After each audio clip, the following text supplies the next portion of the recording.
IVM. Architecture ಒಂದು ಆಧುನಿಕ ಕ್ಷೇತ್ರ ಅಂತ ಅನ್ಕೋತೀವಿ. ಆದರೆ ಮನುಷ್ಯರು ಮನೆ, ನಗರ, ಕೋಟೆ, ದೇವಸ್ಥಾನ, ಪೂಜೆಯ ಸ್ಥಳಗಳು ಸಾವಿರಾರು ವರ್ಷಗಳಿಂದ ಕಟ್ಕೊಂಡು ಬಂದಿದ್ದಾರೆ. ನಮ್ಮ ಭಾರತದಲ್ಲಿ ಬ್ರಿಟಿಷರ ಮುಂಚೆ ಆರ್ಕಿಟೆಕ್ಚರ್ ಹೇಗಿತ್ತು?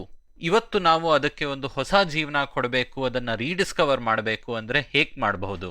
ಒಂದು ಪ್ರಾಚೀನ ಕಟ್ಟಡದ ಸಂರಕ್ಷಣೆ, ಕನ್ಸರ್ವೇಷನ್ ಇಲ್ಲ ರೆಸ್ಟೋರೇಷನ್ ಮಾಡಬೇಕು ಅಂದರೆ ಏನೆಲ್ಲ ಆಗಬೇಕು? ಬನ್ನಿ, ಆರ್ಕಿಟೆಕ್ಟ್ ಮತ್ತು ರಿಸರ್ಚರ್ ಯಶಸ್ವಿನಿ ಶರ್ಮಾ ಅವ್ರ ಜೊತೆ ಮಾತಾಡೋಣ. ತಲೆ ಉಪಯೋಗಿಸಿ ಮಾತಾಡೋಣ. ತಲೆಯೆಲ್ಲ ಮಾತಾಡೋಣ. ಬನ್ನಿ ಹರಟೆ ಹೊಡೆಯೋಣ. ನಾನು ಪವನ್. ನಾನು ಸೂರ್ಯ. ನಾನು ಗಣೇಶ್. ಸುಸ್ವಾಗತ ನಮ್ಮ ತಲೆ ಹರಟೆ ಪಾಡ್ಕಾಸ್ಟ್ಗೆ.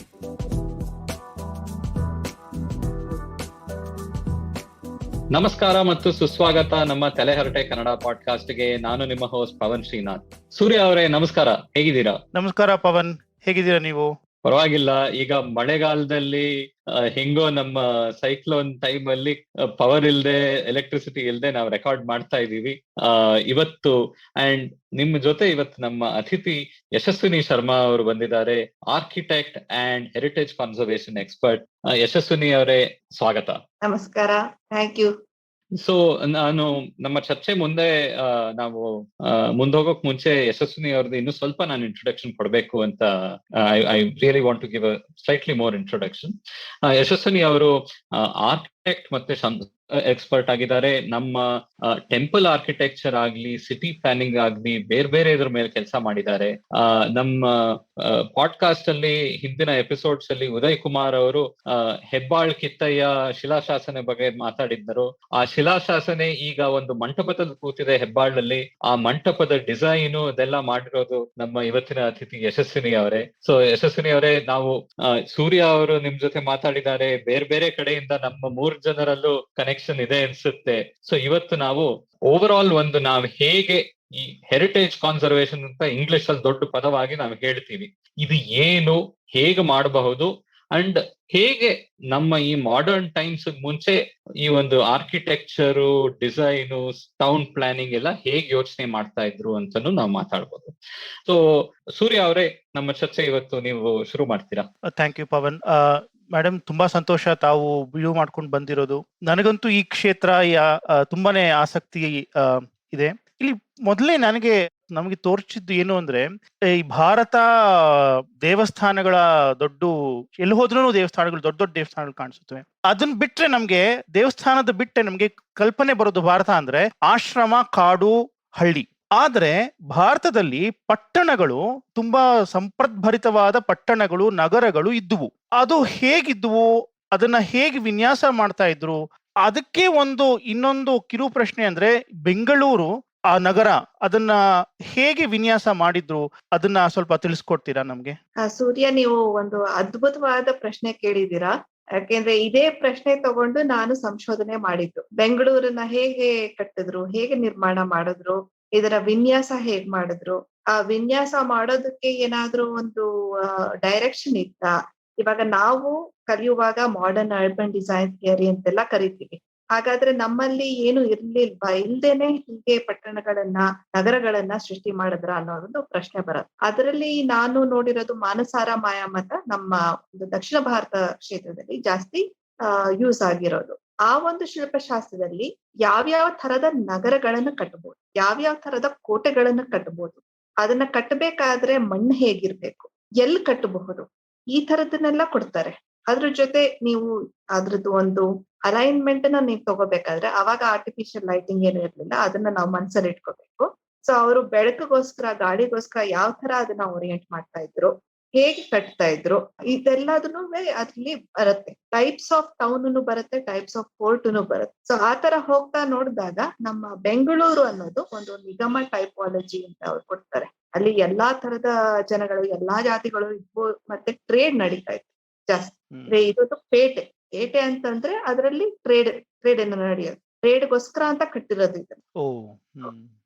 ಮತ್ತೆ ಇನ್ನೊಂದು ಕರ್ವತ ಅಂತ ಬರುತ್ತೆ, ಒಂದು ಟರ್ಮ್. ಕರ್ವತ ಅಂತಂದ್ರೆ ಅದ್ರ ಸುತ್ತ ಈ ಗುಡ್ಡಗಳಿದ್ವು, ಆ ಗುಡ್ಡಗಳ ಮೇಲೆ ಕೋಟೆಗಳಿದ್ವು, ನಾವು ಹಿಲ್ ಫೋರ್ಟ್ ಅಂತ ಕರಿತೀವಿ. ಸೊ ಅದನ್ನ ಕರ್ವತ ಅಂತಾರೆ. ಆಮೇಲೆ ಅದರದ್ದೇ ಒಂದು ರಸ್ತೆಗಳನ್ನ ನೋಡಿದ್ರೆ ನಾವು ಉತ್ತರದಿಂದ ದಕ್ಷಿಣಕ್ಕೆ ಒಂದ್ ಬರುತ್ತೆ, ಪಶ್ಚಿಮದಿಂದ ಪೂರ್ವಕ್ಕೆ ಒಂದ್ ಬರುತ್ತೆ. ಆ ತರ ಕ್ರಾಸ್ ಆದಾಗ ಅದನ್ನ ಕರ್ತರಿ ದಂಡಕ ಪ್ಲಾನ್ ಅಂತ ಕರೀತಾರೆ. ಸೊ ಈ ತರದ್ದೆಲ್ಲ ಟರ್ಮ್ಸ್ ಅಲ್ಲೇನೆ ಬಂದ್ಬಿಡುತ್ತೆ. ಮತ್ತೆ ಒಂದು ಮಂಡಲ ಕೊಡ್ತಾರೆ. ಮಂಡಲ ಕೊಟ್ಬಿಟ್ಟು ಈ ತರ ಒಂದು ಧಾನ್ಯ ಆಗ್ಲಿ ಏನೇ ಆಗ್ಲಿ ಇದನ್ನ ಇಲ್ಲಿ ಮಾರಬಹುದು ಅಂತ. ಆಗ ನಾವು ಹೋಗಿ ನೋಡಿದ್ರೆ ಈ ಅಕ್ಕಿಪೇಟೆ ಅನ್ನೋದು ಅವ್ರು ಎಲ್ಲಿ ಕೊಟ್ಟಿದ್ದಾರೆ ಅದೇ ಜಾಗದಲ್ಲಿ ಮಾರ್ತಾರೆ. ಬೆಂಗಳೂರು ಒಂದೊಂದ್ ಕಮಾಡಿಟಿನೂ ಅದೇ ಜಾಗದಲ್ಲಿ ಮಾರ್ತಾ ಇರೋದು. ಮತ್ತೆ ಅವ್ರು ಕೊಡೋ ಬಾಗಿಲುಗಳು 8 ಬಾಗಿಲು, ಇಲ್ಲ 4 ಸ್ಯೂವೇಜ್ ಔಟ್ಲೆಟ್ಸ್ ಈ ತರ ಕೊಡ್ತಾ ಹೋಗ್ತಾರೆ. ಇದೆಲ್ಲ ಬಂದು ಇಲ್ಲಿ ನಾವು ಬೆಂಗಳೂರು ನಗರದ ಒಂದು ಲೇಔಟ್ ಏನಿದೆ ನಮ್ಗೆ 18ನೇ ಶತಮಾನದಲ್ಲಿ ಮೊದಲನೇ ಒಂದು ಪ್ಲಾನ್ ಅಂತ ಸಿಗೋದು. ಅದನ್ನು ಮಾಡಿದ್ದು ಯಾಕೆ ಅಂತಂದ್ರೆ ಈ ಬ್ರಿಟಿಷರು ಬರ್ತಾ ಇದ್ರು, ಅವರು ಬೆಂಗಳೂರು ಮೇಲೆ ದಾಳಿ ಮಾಡ್ತಾ ಇದ್ರು. ಅದಕ್ಕೋಸ್ಕರ ಅವರು ಒಂದು ಪ್ಲಾನ್ ಅನ್ನ ರಚಿಸಿದ್ರು. ಅವಾಗಿಂದ ನಮ್ಗೆ ಒಂದು ಪ್ಲಾನ್ ಅಂತ ಇದೆ. ಆ ಪ್ಲಾನ್ ಅನ್ನ ನಾವು ಕಂಪೇರ್ ಮಾಡಿ ನೋಡ್ಕೊಂಡ್ರೆ ಇದೆಲ್ಲ ಕಾಣಿಸುತ್ತೆ ನಮ್ಗೆ. ಎಷ್ಟ್ ಬಾಗಿಲ್ಗಡೆ ಇದ್ವು, ಒಳಗೆ ಪೇಟೆಗಳು, ಈ ಸಬ್ ಪೇಟೆ ಅಂತ ನಾ ಕರಿತೀವಿ. ಯಾಕೆಂತಂದ್ರೆ ಪೇಟೆ ಒಳಗ್ ಪೇಟೆ ಇದೆ. ಅಕ್ಕಿ ಪೇಟೆ, ರಾಗಿ ಪೇಟೆ, ಅರಳೆ ಪೇಟೆ. ಅರಳೆ ಅಂದ್ರೆ ಕಾಟನ್. ಸೊ ಎಲ್ಲದನ್ನ ಮಾರ್ಬೇಕು ಅಂತ ಮಂಡಲದಲ್ಲಿ ಕೊಟ್ಟಿದಾರೋ ಅಲ್ಲೇನೆ ಮಾರ್ತಾ ಇರೋದು. ಸೊ ಅವರ ಸೆಂಟರ್ ನ ಬ್ರಹ್ಮ ಅಂತ ಕರೀತಾರೆ. ಆ ಬ್ರಹ್ಮದಿಂದ ಯಾವ ತರ ಅದು ಓರಿಯೆಂಟ್ ಆಗುತ್ತೆ ಅನ್ನೋದನ್ನ ಮಂಡಲದಲ್ಲಿ ಕೊಡ್ತಾರೆ. ಇದೆಲ್ಲ ನಾವು ಶಿಲ್ಪಶಾಸ್ತ್ರಗಳಲ್ಲಿ ನೋಡಬಹುದು.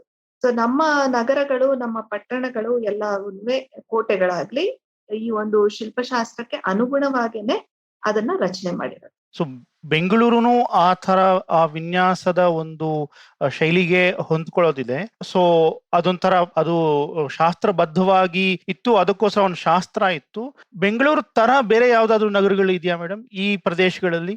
ಹಳೆ ಮೈಸೂರು, ಆಂಧ್ರ, ತಮಿಳುನಾಡು ಸುಮಾರು ನೀವು ಎಲ್ಲಾ ಕಡೆ ನೋಡಿದ್ರೆ ಇವಾಗ ಬೇರೆ ಬೇರೆ ಕೋಟೆಗಳನ್ನೆಲ್ಲ ನಾವು ಡೆಕ್ಕನ್ ಅಲ್ಲಿ ಕಂಪೇರ್ ಮಾಡಿದ್ರೆ ಆ ಕೋಟೆಗಳಲ್ಲಿ ಯಾವ್ಯಾವ ತರ ರಸ್ತೆಗಳನ್ನ ಮಾಡ್ತಾ ಇದ್ರು ಅದೆಲ್ಲ ನೋಡ್ಕೊಂಡ್ರೆ, ಮತ್ತೆ ನಮ್ ಹಳ್ಳಿಗಳಲ್ಲೂ ಅಷ್ಟೇ ಉದೆ ಅಂತ ಮಧ್ಯದಲ್ಲಿ ಇರ್ತಾ ಇತ್ತು. ಏನಾದ್ರೂ ದಾಳಿ ಬಂದ್ರೆ ಅದ್ರೊಳಗ್ ಹೋಗಿ ಜನ ಎಲ್ಲ ಸೇರ್ಕೊತಾ ಇದ್ರು. ಅಲ್ಲಿ ಒಂದು ಕಾಡಿದ್ರೆ ಕಾಡ್ಗೆ ಓಡ್ಬೋದಿತ್ತು, ಇಲ್ಲ ಅಂತಂದ್ರೆ ಕುದುರೆಗಳನ್ನ ಕಟ್ಕೊತಾ ಇದ್ರು. ಅದೇ ಒಂದು ಹಳ್ಳಿನಾದ್ರೂ ತಗೊಳ್ಳಿ ನೀವು, ಹಳ್ಳಿ ತಗೊಂಡ್ರುನುವೆ ಹಳ್ಳಿಗೆ ಒಂದು ಬೇಲಿ ಇರ್ತಾ ಇತ್ತು. ಆ ಬೇಲಿನುವೆ ಹೇಗೆ ಇರ್ಬೇಕು ಆ ತರದನ್ನುವೆ ಒಂದು ಡಿಫೆನ್ಸ್ ಸಿಸ್ಟಮ್ಸ್ ನ ಡಿಸ್ಕ್ರೈಬ್ ಮಾಡ್ಕೊತಾ ಹೋಗ್ತಾರೆ. ಒಂದು ನಗರ ಪಟ್ಟಣ ಅಂತ ಬಂದಾಗ ಅದಕ್ಕೆ ಸ್ವಲ್ಪ ಜಾಸ್ತಿ ಇದೆ. ಈ ಒಂದು ಗನ್ ಪೌಡರ್ ಇಂಟ್ರೊಡ್ಯೂಸ್ ಆದ್ಮೇಲೆ ಕಲ್ಲಲ್ಲಿ ಕಟ್ಟೋದನ್ನ ಶುರು ಮಾಡ್ತಾರೆ. ಮಣ್ಣಲ್ಲಿ ಕಟ್ಟೋದನ್ನ ಸ್ಟಾಪ್ ಮಾಡಿ ಕಲ್ಲಲ್ಲಿ ಕಟ್ತಾರೆ. ನೀವು ಕೆಂಪೇಗೌಡ ಆಗ್ಲಿ, ಒಡೆಯರ್ ಆಗ್ಲಿ, ಇವ್ರುಗಳ ಕಟ್ಟಿರೋ ಕೋಟೆಗಳನ್ನ ನೋಡ್ರೆ ಅದೆಲ್ಲ ಕಲ್ಲಿನ ಕೋಟೆಗಳು. ಮೈಸೂರು ಕೋಟೆ ಆಮೇಲೆ ನಜರ್ಬಾದ ಅಂತ ಟಿಪ್ಪು ಮಾಡಿದ್ದ, ಆಮೇಲೆ ವಾಪಸ್ ಮೈಸೂರು ಕೋಟೆ ಆಯ್ತು. ಅದನ್ನ ನೋಡಿದ್ರೆ ಅಷ್ಟೇ ಅದು ಕಲ್ಲಿನ ಕೋಟೆ. ಶ್ರೀರಂಗಪಟ್ಟಣದ ಕೋಟೆನೂ ಕಲ್ಲಿನ ಕೋಟೆ. ಅದ್ರಲ್ಲೂ ನೀವು ಶೇಪ್ ರೇಷಿಯೋ ನೋಡಿದ್ರೆ 1:2 ನಿಮ್ಗೆ ಸಿಕ್ಬಿಡತ್ತೆ. ಸೊ ಅದಕ್ಕೆ ನಾವು ವಾಸ್ತುಶಿಲ್ಪ ಶಾಸ್ತ್ರ ಅಂತ ನೋಡಿದ್ರೆ ಟೆಂಪಲ್ ಆರ್ಕಿಟೆಕ್ಚರ್ ಅಂತ ತುಂಬಾ ಸತಿ ಅದ್ರ ಮೇಲೆ ಇನ್ನೂ ಪ್ರಮಾಣ ಜಾಸ್ತಿ ಅಲ್ವಾ? ಯಾಕಂದ್ರೆ ಇವತ್ ಮಿಕ್ಕಿರೋದು ಫುಲ್ ಇಂಟ್ಯಾಕ್ಟ್ ಅಂದ್ರೆ ಸಾಕಷ್ಟು ನಿಮಗೆ ಒಂದೊಂದು ರಾಜ್ಯದಲ್ಲಿ ಒಂದೊಂದು ಕ್ಷೇತ್ರದಲ್ಲಿ ನಿಮಗೆ ದೇವಸ್ಥಾನಗಳು ಸಿಗುತ್ತೆ. ಆದ್ರೆ ಈ ಕೋಟೆಗಳು, ನಗರಗಳು ಯಾವಾಗ್ಲೂ ಜೀವಂತವಾಗಿರುವಲ್ವಾ? ನಾವು ದೇವಸ್ಥಾನ ಅಂತ ಸ್ಪೆಷಲ್ ಆಗಿ ಅದಕ್ಕೊಂದು ಬಾಗಿಲು, ಅದಕ್ಕೊಂದು ಚೌಕಟ್ಟು ಅಂತ ಅದಕ್ಕೆ ಸ್ಪೆಷಲ್ ಆಗಿ ಇಟ್ಕೋತೀವಿ. ಆದ್ರೆ ನಗರ ಬೆಳೀತಾ ಇರುತ್ತಲ್ವಾ? ಸೊ ಮೇ ಬಿ ಅದರಿಂದ ನಾವು ಯೂಶಲಿ ಟೆಂಪಲ್ ಆರ್ಕಿಟೆಕ್ಚರ್ ಮೇಲೆ ರಿಸರ್ಚಿನ ಫೋಕಸ್ ಸ್ವಲ್ಪ ಜಾಸ್ತಿ ಹೋಗುತ್ತಾ, and traditional Indian urban design ಆ ತರ ಎಲ್ಲ ನಾವು ಸ್ವಲ್ಪ ಕಣ್ಣಿಗೆ ಜಾಸ್ತಿ ಬೀಳಲ್ಲ ಅಂತ ನಾವು ಜಾಸ್ತಿ ಸಂಶೋಧನೆಯನ್ನು ತುಂಬಾ ಜನ ಮಾಡಕ್ ಹೋಗಲ್ವಾ? ನಿಮ್ ಎಕ್ಸ್ಪೀರಿಯನ್ಸ್ ಅಲ್ಲಿ ನೀವ್ ಏನ್ ಕಂಡಿದ್ದೀರಾ? ತುಂಬಾ ಇಂಟ್ರೆಸ್ಟಿಂಗ್ ಕ್ವೆಶನ್ ಕೇಳಿದೀರಾ ನೀವು. ನಗರಗಳು ಇಲ್ಲಿ, ಅದು ದಕ್ಷಿಣ ಭಾರತದಲ್ಲಿ ಯಾವಾಗ್ಲೂ ಅಬ್ಯಾಂಡನ್ ಆಗಿಲ್ಲ. ಅಬ್ಯಾಂಡನ್ ಆಗಿರೋ ಸೈಟ್ಗಳು ತುಂಬಾ ಕಡಿಮೆ. ಅದರಿಂದಾಗಿ ನಿಮ್ಗೆ ಕೆಳಗೆ ಏನಿದೆ ಅನ್ನೋದು ಅಷ್ಟು ಗೊತ್ತಾಗಲ್ಲ. ಎಸ್ಪೆಷಲಿ ಕರ್ನಾಟಕದಲ್ಲಂತೂ ಜನ ಯಾವಾಗ್ಲೂ ಇದ್ರು. ಸೊ ಸಿಕ್ಕೋದು ಕಷ್ಟ. ಸನ್ನತಿ ಸಿಕ್ಕಿದ್ದೇನೆ ಒಂದು ಅಪರೂಪದ ಸಂಗತಿ. ಬುದ್ಧಿಸ್ಟ್ ಸಿಕ್ಕಿರೋದು ಅಲ್ಲಿ ಅಶೋಕರಾಯ, ಅದು ಇನ್ಸ್ಕ್ರಿಪ್ಷನ್ ಸಿಕ್ಕಿದೆ. ಅದು ಇವಾಗ ಸಿಕ್ಕಿರೋದು. ಕೀಳದಿ ಇವಾಗ ತಮಿಳ್ನಾಡು ಸಿಕ್ಕಿದೆ. ಕೀಳದಿದು ನೀವು ಸಿಸ್ಟಮ್ಸ್ ಎಲ್ಲ ನೋಡಿದ್ರೆ, ಅಲ್ಲಿ ಸಿಕ್ಕಿರೋ ಪಾಟ್ರಿ ವರ್ಕ್ ಎಲ್ಲ ನೋಡಿದ್ರೆ, ಏನು ಇವರು ಇಂಡಸ್ ವ್ಯಾಲಿ ಅಂತ ಕರಿತೀವಿ, ಏನ್ ನಾವು ಸಿಂಧು ಸರಸ್ವತಿ ಸಿವಿಲೈಸೇಷನ್ ಅಂತ ಕರಿತೀವಿ, ಅದಕ್ಕೆ ಹೋಲುತ್ತೆ. ಅದ್ರಲ್ಲೂ ನಮ್ಗೆ ಏನ್ ಸಿಗತ್ತೆ? ನಮ್ಗೆ ಫೌಂಡೇಶನ್ ಸಿಗತ್ತೆ, ಸೂಪರ್ ಸ್ಟ್ರಕ್ಚರ್ ಸಿಗತ್ತೆ ಜಾಸ್ತಿ. ಒಂದೇ ಕಡೆ ನಮ್ಗೆ ಸಿಗೋದು ಅಂದ್ರೆ ಡೋಲಾವೇರ, ಅಲ್ಲಿ ಕಲ್ಲಲ್ಲಿ ಕಟ್ಟಿದ್ರು, ಅದಕ್ಕೆ ನಮ್ಗೆ ಸಿಗತ್ತೆ. ಅಟ್ಲೀಸ್ಟ್ ಕಂಬ ಹೇಗೆ ತಿರುಗಬಹುದು ಅನ್ನೋ ಒಂದು ನಿಮ್ಗೆ ಒಂದು ಕಾನ್ಸೆಪ್ಟ್ ಸಿಗತ್ತೆ ಅಲ್ಲಿ. ಮಧ್ಯದಲ್ಲಿ ಒಂದು ಮರ ಹಾಕಿ ಅದನ್ನ ಹೇಗ್ ಕೂರಿಸ್ತಾ ಇದ್ರು, ಕಲ್ಗಳನ್ನ ಹೇಗ್ ಕೂರಿಸ್ತಾ ಇದ್ರು ಅನ್ನೋ ಒಂದು ಐಡಿಯಾ ಸಿಗುತ್ತೆ. ಉಳಿದ ಕಡೆ ನಾವ್ ನೋಡಿದ್ರೆ ಮರದಿಂದ ಕಟ್ಟುತ್ತಿದ್ರಿಂದ ಸೂಪರ್ ಸ್ಟ್ರಕ್ಚರ್ ನಮ್ಗೆ ಅಷ್ಟೊಂದು ಸಿಗೋದಿಲ್ಲ. ಆದ್ರೆ ಪ್ಲಾನಿಂಗ್ ನಮಗ್ ಗೊತ್ತಾಗತ್ತೆ. ಈ ತೊಟ್ಟಿ ಮನೆ ಅಂತ ನಾವೇನ್ ಕರಿತೀವಿ, ಎಲ್ಲಾ ಹಳ್ಳಿಗಳಲ್ಲಿ ಇವಾಗ್ಲೂ ನಿಮ್ಗೆ ತೊಟ್ಟಿ ಮನೆಗಳು ಕಾಣಿಸುತ್ತೆ. ಹೌದು. ಮಧ್ಯದಲ್ಲಿ ತೊಟ್ಟಿ ಇರುತ್ತೆ, ಕೋರ್ಟ್ಯಾರ್ಡ್ ಇರುತ್ತೆ, ಅದ್ರ ಸುತ್ತ ರೂಮ್ಸ್ ಕಟ್ಕೊಂಡಿರ್ತಾರೆ. ಅಂದ್ರೆ ಯಾವ್ದನ್ನ ನಾವು ಬಹಳ ಒಂದು ಇದು ಇಂಗ್ಲಿಷ್ ಲ್ಯಾಂಗ್ವೇಜ್ ಅಲ್ಲಿ ಕ್ರಾಸ್ ವೆಂಟಿಲೇಷನ್ ಅಂತ ಕರೆದು ಸಫಿಸ್ಟಿಕೇಟೆಡ್ ಟರ್ಮ್ಸ್ ಎಲ್ಲ ಯೂಸ್ ಮಾಡ್ತೀವಲ್ಲ, ಅದನ್ನೇ ಕ್ರಾಸ್ ವೆಂಟಿಲೇಷನ್ಗೆ ಯೂಸ್ ಮಾಡ್ತೀವಿ. ಅಂದ್ರೆ ಅವರು ಹೊರಗಿನ ಜೀವನ ಏನಿತ್ತು ಅದು ಒಂದು ಕಮ್ಯುನಿಟಿ ಲಿವಿಂಗ್ ತರ ಒಳಗೇನೆ ಮಾಡ್ಕೊತಾರೆ, ಬಿಕಾಸ್ ದೇವರ್ ಜಾಯಿಂಟ್ ಫ್ಯಾಮಿಲೀಸ್ ಆಲ್ಸೋ. ಮತ್ತೆ ಈ ಎಲ್ಲ ಆಕ್ಟಿವಿಟೀಸ್ ಏನಿತ್ತು, ಇನ್ಕ್ಲೂಡಿಂಗ್ ಬಟ್ಟೆ ಒಗೆಯೋದಾಗ್ಲಿ, ಒಣಗಾಕೋದಾಗ್ಲಿ, ಅದೆಲ್ಲ ಅದು ಒಳಗೇನೆ ಮಾಡ್ಕೊತಾರೆ. ಸೊ ಆ ತರಾನು ಇತ್ತು. ಕೊಲೋನಿಯಲ್ ಇನ್ಫ್ಲೂಯೆನ್ಸ್ ಬಂದಾಗ ಬೇರೆ ಟೈಪಾಲಜಿ ಬರುತ್ತೆ, ಸರ್ವೆಂಟ್ ಕ್ವಾರ್ಟರ್ಸ್ ಅಂತ ಬರುತ್ತೆ, ಒಂದು ಬಂಗಲೋ ಬರುತ್ತೆ, ಅದೆಲ್ಲ ಬೇರೆ ಟೈಪಾಲಜಿ. ಬಟ್ ತೊಟ್ಟಿ ಮನೆ ಅಂತ ಏನಿತ್ತು ಅದು ಇವಾಗ್ಲೂ ನಾವ್ ಕಾಣ್ತೀವಿ, ಅದೇನ್ ಹೋಗಿಲ್ಲ. ನಿಮ್ಗೆ ಒಂದು 200 ವರ್ಷದ್ದು 300 ವರ್ಷದ್ದು ಮನೆಗಳು ಮತ್ತೆ ಇವಾಗ ಪ್ಯಾಲೇಸ್ಗಳು ಅಷ್ಟೇ ನಿಮ್ಗೆ ಸಿಗತ್ತೆ. ಶಿವಪ್ಪ ನಾಯಕ ಪ್ಯಾಲೇಸ್ ಸಿಗತ್ತೆ. ಅದಕ್ಕಿಂತ ಹಿಂದಂದು ಅಂತ ಹುಡುಕ್ತಾ ಹೋದ್ರೆ ನಮಗ್ ಸಿಗಲ್ಲ. ಮೇ ಬಿ ಅದೇ ಜಾಗದಲ್ಲಿ ಇವರು ಹೊಸದನ್ನ ಕಟ್ಟಿರಬಹುದು. ಇವಾಗ ನಾವು ಟಿಪ್ಪು ಪ್ಯಾಲೇಸ್ ಬೆಂಗಳೂರು ನೋಡಿದ್ರೆ ಅಲ್ಲಿ ಮುಂಚೆ ಇನ್ನೊಂದು ಪ್ಯಾಲೇಸ್ ಇತ್ತು, ಅದು palace temple complex actually centre ಅಲ್ಲಿ ಕೋಟೆ. ಇವನಿಗೆ ಯಾವಾಗ ಜಾಗೀರ ಅಂತ ಸಿಗತ್ತೆ ಅವಾಗ್ಲೂ ಹೈದರು ಟಿಪ್ಪು ಬಂದು ಇರ್ತಾ ಇದ್ರು. ಬಟ್ ಅವಾಗ ಈ ಪ್ಯಾಲೇಸ್ ಕಟ್ಟಿರ್ಲಿಲ್ಲ. ಅವ್ರು ಕಟ್ಟಕ್ ಶುರು ಮಾಡದೆ 1781 ಅಲ್ಲಿ, ಫಿನಿಶ್ ಮಾಡೋವರೆಗೆ ಬ್ರಿಟಿಷ್ ಬಂದಾಗೋಗಿರುತ್ತೆ. ಆದ್ರೆ ನೀವು ಆ ಪ್ಲಾನ್ ಅನ್ನ ನೋಡಿದ್ರೆ ಆ ಒಂದು ಪ್ಯಾಲೇಸ್ ಒಳಗಿಂದ ಕೋಟೆ ವೆಂಕಟರಮಣ ದೇವಸ್ಥಾನಕ್ಕೆ ಇರೋದು ಬಾಗ್ಲು. ಆ ದೇವಸ್ಥಾನ ಹೊರಗನ್ ರಸ್ತೆಗೆ ಓಪನ್ ಆಗ್ತಾ ಇರ್ಲಿಲ್ಲ, ಒಳಗನ್ ಪ್ರಾಕಾರದಲ್ಲಿ ಇತ್ತು ಅದು. ಇದ್ರ ಮುಂದೆ ಮೈದಾನ ಇತ್ತು, ಅದ್ರ ಮುಂದೆ ಇನ್ನೊಂದು ಪ್ರಾಕಾರ ಇತ್ತು. ಪ್ರಾಕಾರ ಅಂದ್ರೆ ಕಾಂಪೌಂಡ್ ಏನು. ಸೊ ಒಳಗನ್ ಕಾಂಪೌಂಡ್ ಅಲ್ಲಿ ಇತ್ತು ಪ್ಯಾಲೇಸ್ ಪಕ್ಕ. ಸೊ ಅಲ್ಲಿ ಬಂದು ರಾಜರು ಇರ್ಕೊಳ್ತಿದ್ದಾಗ ಅವ್ರಿಗೆ ಇದ್ದಿದ್ದು ದೇವಸ್ಥಾನ. ಇದು ನೋಡಿದ್ರೆ ಶ್ರೀ ವೈಷ್ಣವ ಇಟ್ಟಲ್ಲ, ವೆಂಕಟರಮಣ ಸ್ವಾಮಿ ಎಸ್ಟಾಬ್ಲಿಷ್ ಮಾಡಿದ್ದು ಇವರೇನೆ, Chikkadevaraja Wodeyar, when he buys Bengaluru. So ನಮ್ಮ ಕೋಟೆ ವೆಂಕಟರಮಣ ಸ್ವಾಮಿ ದೇವಸ್ಥಾನ ನೋಡ್ಬೇಕಂದ್ರೆ ಹೇಗೆ ಮೈಸೂರ್ ಅರಮನೆ ಕಾಂಪೌಂಡ್ ಅಲ್ಲೇ ಈಗ 2-3 ದೇವಸ್ಥಾನ ಇದೆ ಅಲ್ವಾ, ಒಂದು ಭುವನೇಶ್ವರಿ ದೇವಸ್ಥಾನ, ಇನ್ನೊಂದು. ಸೊ ಆ ತರ ಅಂತ ಅನ್ಬೋದಲ್ವಾ? ಹೌದೌದು, ಅದೇ ತರ. ಸೊ ಆ ತರ ಒಂದು ಕಾಲದಲ್ಲಿ ಅದರ ಪರ್ಪಸ್ ಇತ್ತು ರಾಜರಿಗೆ, ಆಮೇಲೆ ಅದು ಇವಾಲ್ವ್ ಆಗ್ತಾ ಬಂತು. ದೇವಸ್ಥಾನ ಹಂಗೆ ಇದೆ, ಆದ್ರೆ ಅದರ ಯಾರು ಹೋಗ್ಬೋದು, ಯಾರು ಪೂಜೆ ಮಾಡ್ಬೋದು, ಯಾರು ಭಕ್ತರಾಗಿ ಹೋಗ್ಬೋದು, ಎಲ್ಲ ವರ್ಷಕ್ಕೆ ದಶಕಕ್ಕೆ ಚೇಂಜ್ ಹಾಕೊಂಡ್ ಬಂತು. ಅದು ಯಾಕೆ ಅಂದ್ರೆ ನಮ್ಗೆ ಸೇಕ್ರೆಡ್ ಮತ್ತೆ ರಾಯಲ್ ಅಲ್ಲಿ ಡಿವಿಷನ್ ನಾವಿಟ್ಟಿರ್ಲಿಲ್ಲ. ಸೇಕ್ರೆಡ್ ಅಂಡ್ ರಾಯಲ್ ಒಂದೊಂದು ರಾಜ ಪ್ರತ್ಯಕ್ಷ ದೇವತೆ. So that was the concept. ದೇವಸ್ಥಾನದ ಪಕ್ಕನೇ ಇರ್ತಾ ಇತ್ತು ಅರಮನೆ. ಸೊ ಯಶಸ್ವಿನಿ ಅವರೇ, ಇಲ್ಲಿ ಇನ್ನೊಂದು ನಾನು ಪ್ರಶ್ನೆ ಕೇಳ್ಬೇಕಂದ್ರೆ, ಸೊ ನಾವು ಈ ತರ ಆರ್ಕಿಟೆಕ್ಚರ್ ಇದೆ, ಬರೀ ಟೆಂಪಲ್ಸ್ ಅಲ್ಲ, ಸಿಟಿ ಪ್ಲಾನಿಂಗ್ ಎಲ್ಲಾನು ನೀವ್ ಹೇಳಿದ ತರ ಸಿಂಧು ಸರಸ್ವತಿ ಸಿವಿಲೈಸೇಷನ್ ಕಾಲ ಏನು 4,000-5,000 ವರ್ಷದಿಂದ 6,000 ವರ್ಷದಿಂದ ಆವಾಗಿಂದ ಬೇರೆ ಬೇರೆ ಸಿಸ್ಟಮ್ಸ್ ಬರ್ತಾ ಇದೆ. ಇದರಲ್ಲಿ ಇವತ್ತು ಉಳಿದಿರೋ ತರ ಆಗಿನ ಕಾಲದ ಆರ್ಕಿಟೆಕ್ಚರ್ ಮ್ಯಾನುವಲ್ಸ್ ಇಲ್ಲ ಪುಸ್ತಕಗಳು ಆ ತರಾನು ನಮ್ಗೆ ಏನಾದ್ರು ಕಂಡಿವ್ಯಾ? ಇಲ್ಲ ಇವಾಗ ನೀವು ಆ ಗ್ರ್ಯಾಂಡ್ ಆಗಿ ಒಂದು ಟೆಂಪಲ್ ಆರ್ಕಿಟೆಕ್ಚರ್ ಅಂತ ಒಂದು ತಗೊಳ್ಳಿ, ಇನ್ನ ಒಂದು ತೊಟ್ಟಿ ಮನೆ ತಗೊಳ್ಳಿ, ಅದರ ಹೇಗೆ ಒಂದು ಕಟ್ಟಬೇಕು, ಯಾವ ತರ ವಸ್ತುಗಳನ್ನ ಉಪಯೋಗಿಸ್ಬೇಕು, ಅದನ್ನ ಬರೀ ಒಂದು ಸಂಪ್ರದಾಯ ರೂಪದಲ್ಲಿ ಬೇರೆ ಯಾರು ಕೆಲಸ ಮಾಡ್ತಾ ಇದ್ರೋ ಅವರ ಸಂಪ್ರದಾಯ ಅಂತ ಆಲ್ಮೋಸ್ಟ್ ಹ್ಯಾಂಡೆಡ್ ಡೌನ್ ಟ್ರೆಡಿಷನ್ ಆಗಿ ಬಂತ, ಇಲ್ಲ ತುಂಬಾ ಇದನ್ನ ಕೋಡಿಫೈ ಮಾಡಿ ಟೆಕ್ಸ್ಟ್ ರೂಪದಲ್ಲೂ ನಮಗೆ ಕಂಡಿಡ್ತೀಯಾ? ಟೆಕ್ಸ್ಟ್ ರೂಪದಲ್ಲಿ ನಮ್ಗೆ ಬರತ್ತೆ, ಅಂದ್ರೆ these were written down only much later. ಅದು ಬರ್ದಿದ್ದ ಡೇಟ್ಗೆನೆ ಅದು ಸೃಷ್ಟಿ ಆಯ್ತು ಅಂತ ನಾವ್ ಹೇಳಕ್ಕಾಗಲ್ಲ, ಯಾಕಂದ್ರೆ ಓರಲ್ ಟ್ರೆಡಿಷನ್ ಇತ್ತು. And there was a guild system. So people use to train apprentice with the master builder or the master sculptor. So apprenticeship ಅಲ್ಲಿ ಇವ್ರು ಕಲ್ತ್ಕೊತಾ ಬರ್ತಾ ಇದ್ರು. ಆದ್ರೆ ಒಂದು ನಾವೇನು ನೋಡ್ತೀವಿ ಶಿಲ್ಪಶಾಸ್ತ್ರಗಳಲ್ಲಿ ಅಂತಂದ್ರೆ, ಇಲ್ಲಿ ಯಾವ ಒಂದು ಜಾತಿ ಡಿಸ್ಕ್ರಿಮಿನೇಷನ್ ತರ ಏನು ಇಲ್ಲ. ಮತ್ತೆ ಶಿಲ್ಪಿ ಜೊತೆ ಶಿಲ್ಪಾನಿ ಅಂತಾನು ಕೊಡ್ತಾರೆ, ಅಂದ್ರೆ women sculptors were also there. We miss this point usually. But there is a description. If there is a description, then they must have been there in that profession. Right now, ಇವಾಗ ನಮ್ಗೆ ಶಿಲ್ಪಕಲಾ academies ಕೆಲವಿದೆ, ಸರ್ಕಾರನು ಕೆಲವು encouragement ಕೊಟ್ಟಿದೆ. And ಜನ ಕಲ್ತ್ಕೊತಾರು ಇದ್ದಾರೆ, ನಮ್ಮಲ್ಲಿ ಶಿಲ್ಪಿಗಳು ಇದ್ದಾರೆ, ಶಿಲ್ಪಶಾಸ್ತ್ರನೂ ಇದೆ. ಆದ್ರೆ ನಮ್ಗೆ ಮೇನ್ ಸ್ಟ್ರೀಮ್ ಎಜುಕೇಶನ್ ಅಲ್ಲಿ ಇದನ್ನ ಹೇಳ್ಕೊಡೋದಿಲ್ಲ. ನಾನು ಇದನ್ನ ಕಲ್ತ್ಕೊಂಡಿದ್ದು ಆರ್ಕಿಟೆಕ್ಚರ್ ಪಾಸ್ ಆದ್ಮೇಲೆ, ಅದಕ್ ಮುಂಚೆ ಅಲ್ಲ. ಅದಕ್ ಮುಂಚೆ ಇಂಡಿಯನ್ ಕೋರ್ಟ್ಯಾರ್ಡ್ ಪ್ಲಾನಿಂಗ್ ಇದೆ ಅನ್ನೋ ಅಷ್ಟು ನಿಮ್ಗೆ ಸಿಗತ್ತೆ ಒಂಚೂರು. ಆದ್ರೆ ಈ ಶಿಲ್ಪಶಾಸ್ತ್ರಗಳಿದೆ, ಇದರಲ್ಲಿ ಈ ತರ ಎಲ್ಲ ಇದೆ ಡೀಟೇಲ್ಸ್ ಅಂತ ಸಿಗೋದಿಲ್ಲ. ಇವಾಗ ನಾವು ಬೃಹತ್ ಸಂಹಿತ ತಗೊಂಡ್ರೆ ಅದರಲ್ಲಿ ನೈಮ್ ವಾಟರ್ ಬಗ್ಗೆನೂ ಇದೆ, ಯಾವ್ಯಾವ ಇಂಗ್ರೀಡಿಯೆಂಟ್ಸ್ ಬರುತ್ತೆ ಅಂತ. ಅವರು ಹೇಳಿರೋ ಅಷ್ಟು ಇಂಗ್ರೀಡಿಯೆಂಟ್ಸ್ ನಾವು ಇವಾಗ ಬಳಸ್ತಾ ಇಲ್ಲ. ಮತ್ತೆ ಈ ಒಂದು ವಾಟರ್ ಪ್ರಿಪರೇಷನ್ ಅಲ್ಲಿ ರೀಜನಲ್ ಡಿಫ್ರೆನ್ಸ್ ಇದೆ ಒಂದೊಂದ್ ಕಡೆನೂ.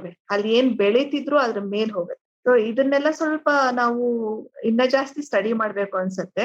ಇವಾಗ ನಾವೇನು ಕಲ್ತ್ಕೊಂಡಿದೀವಿ ಇಲ್ಲಿವರೆಗೆ ಅದನ್ನ ನಾವು ಕಾಲೇಜಸ್ಗೆ ಹೋದಾಗ ಸ್ಟೂಡೆಂಟ್ಸ್ಗೆ ಹೇಳ್ತಾನೆ ಇರ್ತೀವಿ. ಅಟ್ಲೀಸ್ಟ್ ಅವ್ರಿಗೆ ಇದು ಇವಾಗ್ಲೇನೆ ಗೊತ್ತಾಗ್ಲಿ ಅಂತ. ನಮ್ಗೆ ಇದ್ರ ಪರಿಚಯ ಆಗಿದ್ದು ಸ್ವಲ್ಪ ಲೇಟರ್, ಆಫ್ಟರ್ ಗ್ರಾಜ್ಯುಯೇಟ್.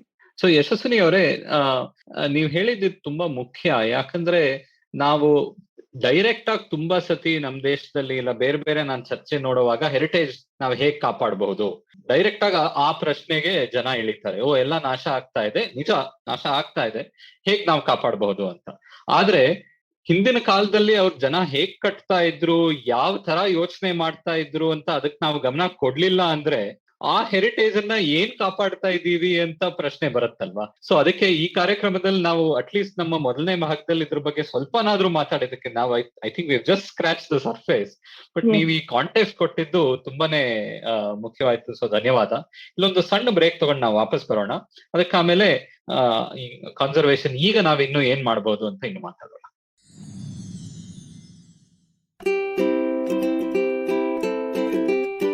ಹಲೋ ನಮಸ್ಕಾರ, ನಾನು ಸ್ಫೂರ್ತಿ ತೇಜ್.